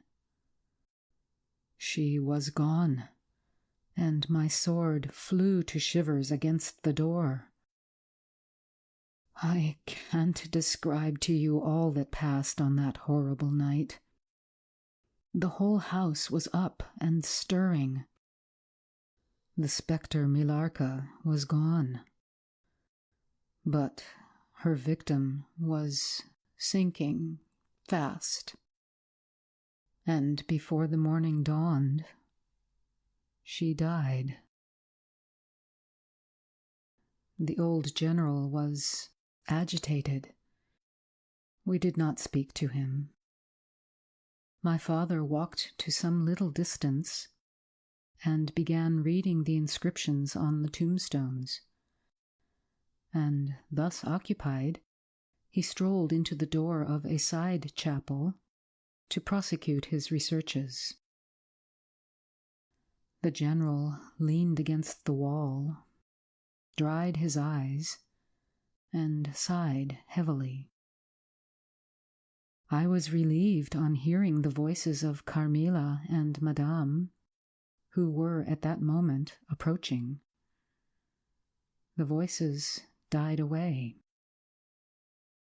In this solitude, having just listened to so strange a story, connected as it was with the great and titled dead, whose monuments were mouldering among the dust and ivy round us, and every incident of which bore so awfully upon my own mysterious case. In this haunted spot, darkened by the towering foliage that rose on every side, dense and high above its noiseless walls, a horror began to steal over me, and my heart sank as I thought that my friends were, after all, not about to enter and disturb this triste and ominous scene. The old general's eyes were fixed on the ground, as he leaned with his hand upon the basement of a shattered monument. Under a narrow, arched doorway, surmounted by one of those demoniacal grotesques, in which the cynical and ghastly fancy of old Gothic carving delights, I saw very gladly the beautiful face and figure of Carmilla enter the shadowy chapel.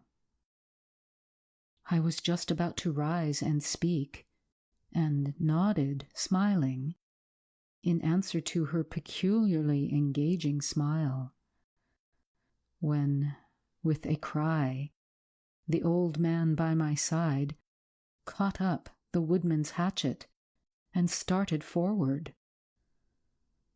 On seeing him, a brutalized change came over her features.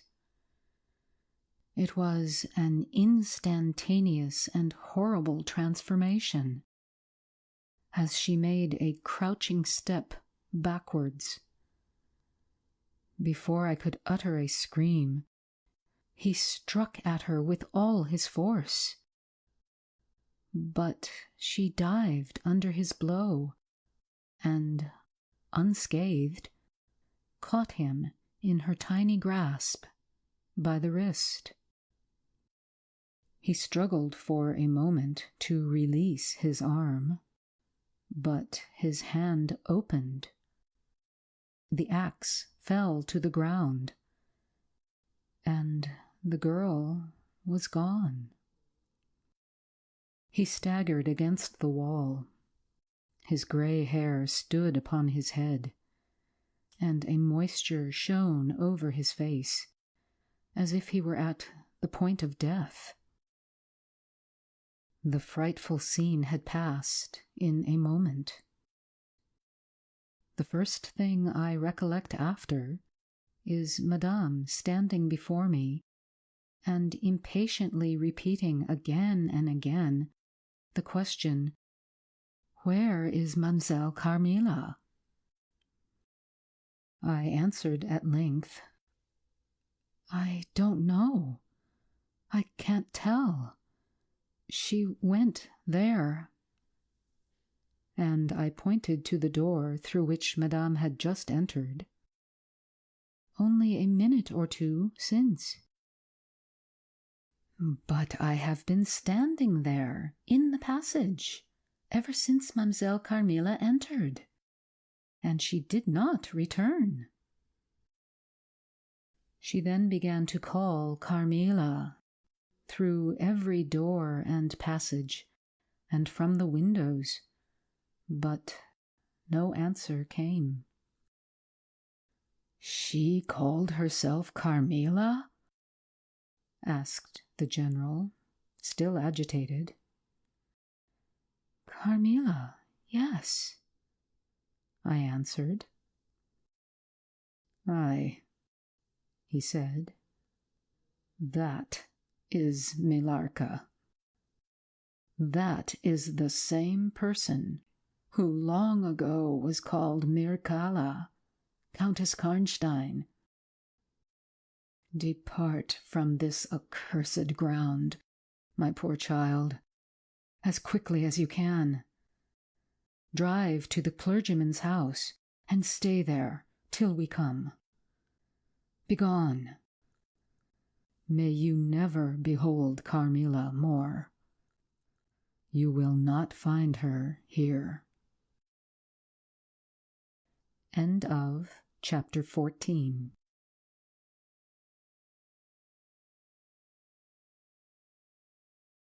As he spoke, one of the strangest-looking men I ever beheld entered the chapel at the door through which Carmilla had made her entrance and her exit. He was tall, narrow-chested, stooping, with high shoulders, and dressed in black. His face was brown and dried in with deep furrows. He wore an oddly shaped hat with a broad leaf. His hair, long and grizzled, hung on his shoulders. He wore a pair of gold spectacles and walked slowly with an odd, shambling gait, with his face sometimes turned up to the sky and sometimes bowed down towards the ground, seemed to wear a perpetual smile.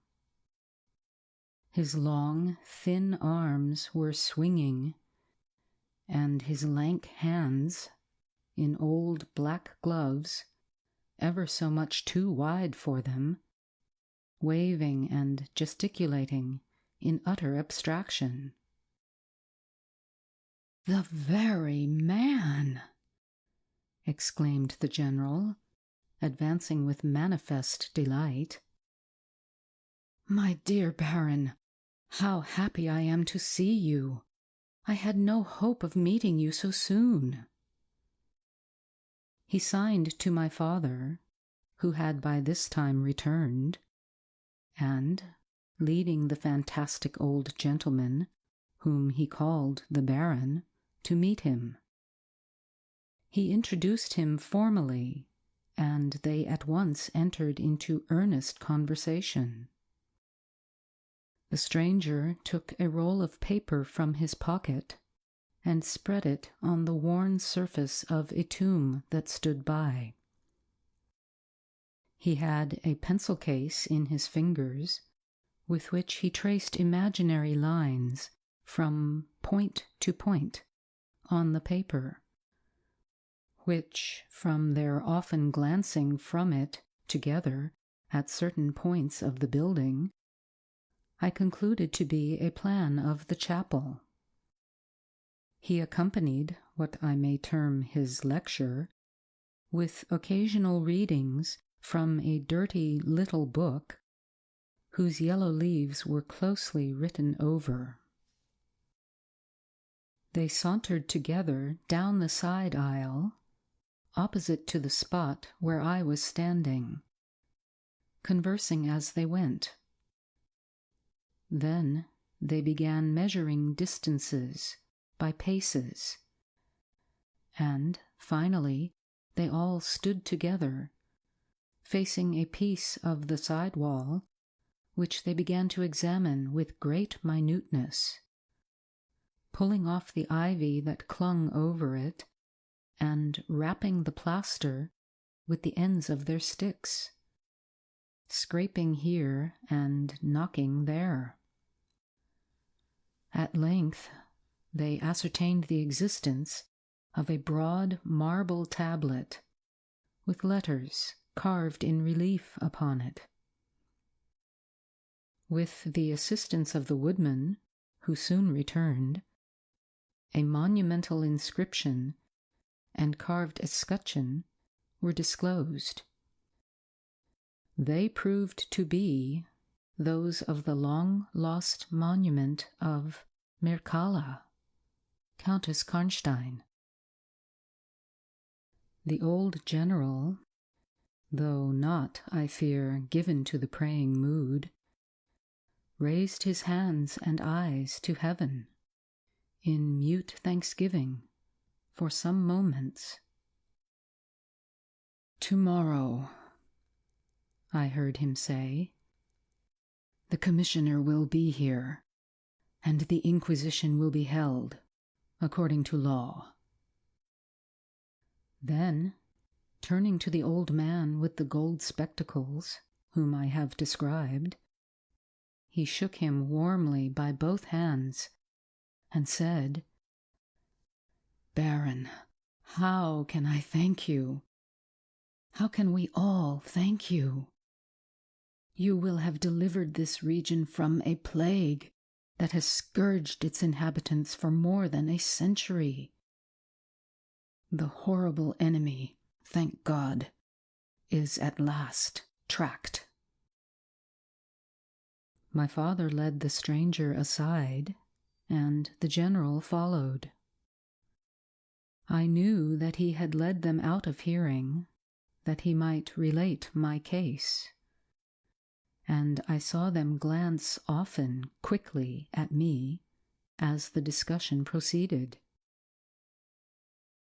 My father came to me, kissed me again and again, and leading me from the chapel, said, "It is time to return, but before we go home, we must add to our party the good priest, who lives but a little way from this, and persuade him to accompany us to the Schloss."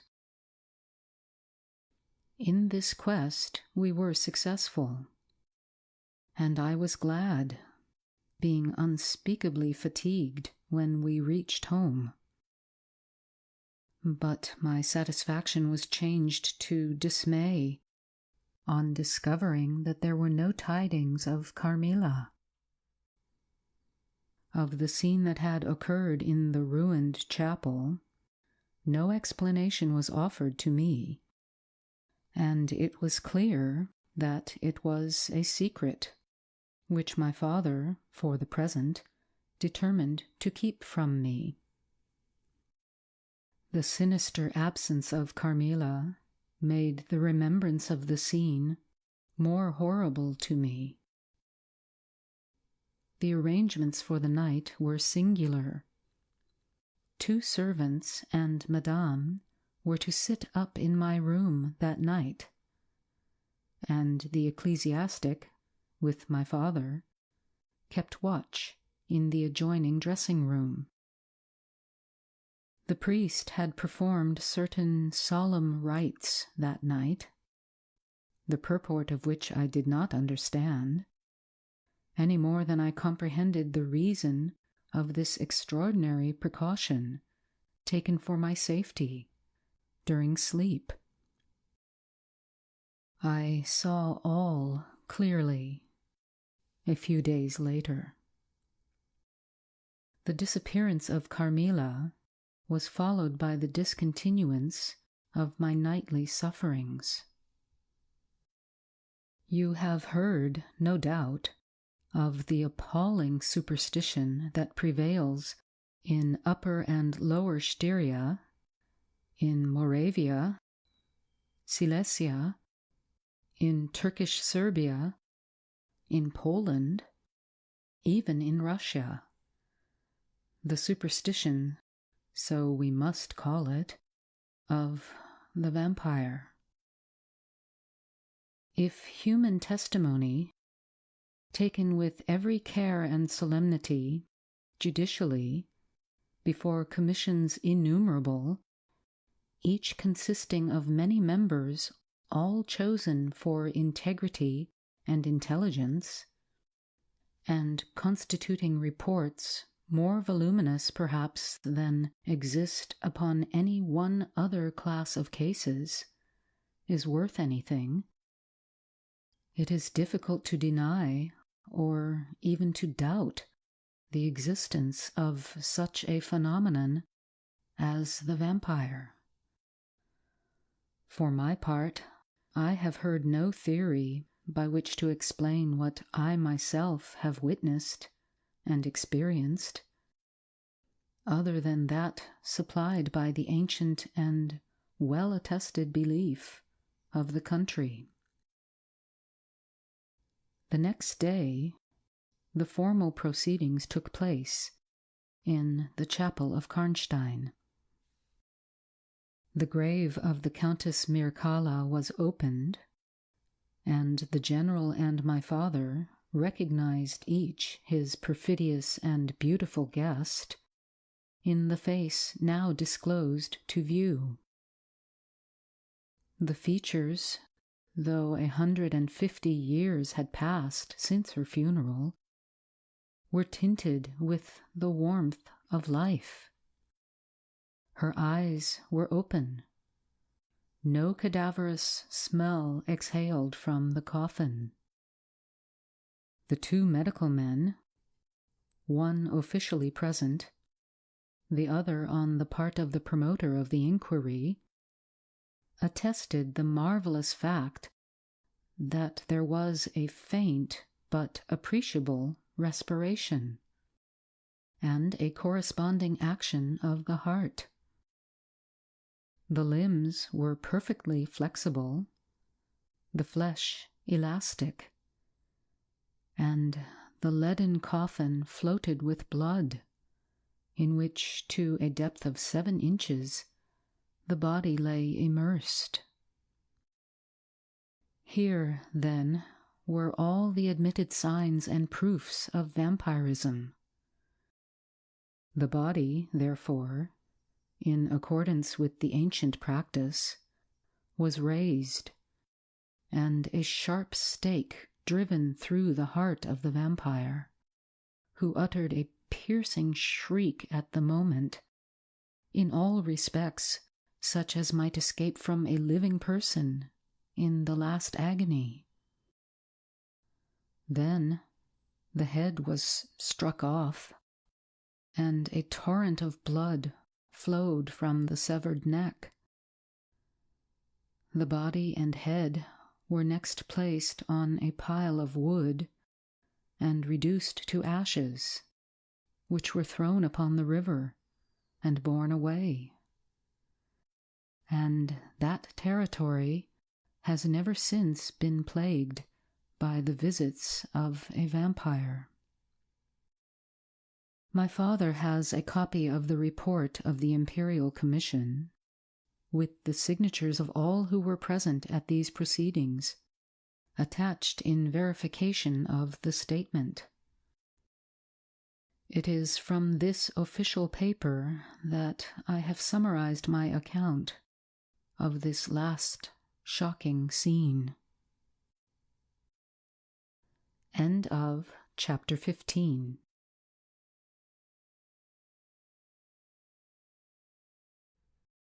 I write all this, you suppose, with composure, but far from it. I cannot think of it without agitation. Nothing but your earnest desire, so repeatedly expressed, could have induced me to sit down to a task that has unstrung my nerves for months to come, and re-induced a shadow of the unspeakable horror which, years after my deliverance, continued to make my days and nights dreadful, and solitude insupportably terrific.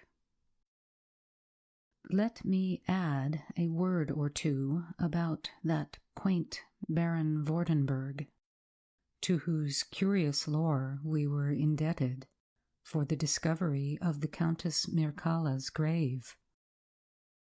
He had taken up his abode in Graz, where, living upon a mere pittance, which was all that remained to him of the once princely estates of his family in Upper Styria, he devoted himself to the minute and laborious investigation of the marvelously authenticated tradition of vampirism. He had at his fingers' ends all the great and little works upon the subject. Magia Postuma, Phlegon de Mirabilibus, Augustinus de Cura pro Mortuis, Philosophicae et Christianae Cogitationes de Vampires by John Christopher Herrenberg, and 1,000 others, among which I remember only a few of those which he lent to my father.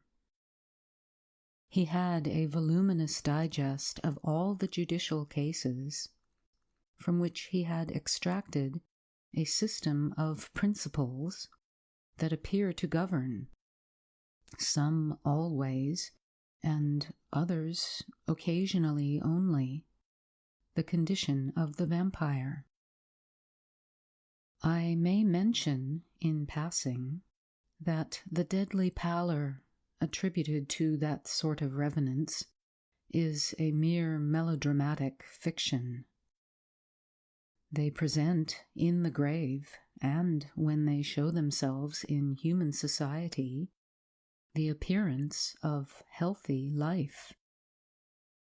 When disclosed to light in their coffins, they exhibit all the symptoms that are enumerated as those which proved the vampire life of the long-dead Countess Karnstein.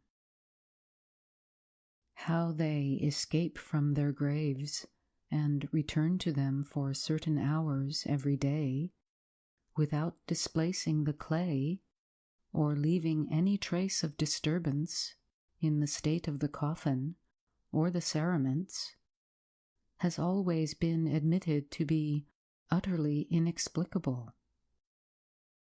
The amphibious existence of the vampire is sustained by daily renewed slumber in the grave. Its horrible lust for living blood supplies the vigor of its waking existence. The vampire is prone to be fascinated with an engrossing vehemence, resembling the passion of love, by particular persons. In pursuit of these, it will exercise inexhaustible patience and stratagem, for access to a particular object may be obstructed in 100 ways. It will never desist until it has satiated its passion and drained the very life of its coveted victim. But it will, in these cases, husband and protract its murderous enjoyment with the refinement of an epicure, and heighten it by the gradual approaches of an artful courtship. In these cases, it seems to yearn for something like sympathy and consent. In ordinary ones, it goes direct to its object, overpowers with violence, and strangles and exhausts, often at a single feast. The vampire is, apparently, subject in certain situations to special conditions. In the particular instance of which I have given you a relation, Mircalla seems to be limited to a name which, if not her real one, should at least reproduce, without the omission or addition of a single letter, those, as we say, anagrammatically, which compose it.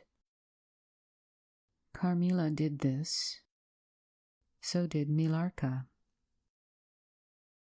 My father related to the Baron Vordenberg, who remained with us for 2 or 3 weeks after the expulsion of Carmilla, the story about the Moravian nobleman and the vampire at Karnstein churchyard.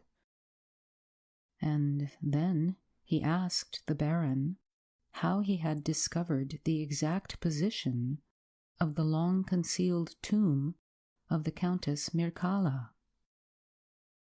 The Baron's grotesque features puckered up into a mysterious smile. He looked down, still smiling, on his worn spectacle case and fumbled with it. Then, looking up, he said, "I have many journals and other papers written by that remarkable man. The most curious among them is one treating of the visit of which you speak to Karnstein. The tradition, of course, discolors and distorts a little. He might have been termed a Moravian nobleman, for he had changed his abode to that territory, and was, beside, a noble. But he was, in truth, a native of Upper Styria. It is enough to say that in very early youth he had been a passionate and favoured lover of the beautiful Mircalla, Countess Karnstein. Her early death plunged him into inconsolable grief. It is the nature of vampires to increase and multiply, but according to an ascertained and ghostly law. Assume, at starting, a territory perfectly free from that pest. How does it begin, and how does it multiply itself? I will tell you. A person, more or less wicked, puts an end to himself. A suicide, under certain circumstances, becomes a vampire. That spectre visits living people in their slumbers. They die, and almost invariably in the grave, develop into vampires. This happened in the case of the beautiful Mircalla, who was haunted by one of those demons. My ancestor, Vordenberg, whose title I still bear, soon discovered this, and in the course of the studies to which he devoted himself, learned a great deal more.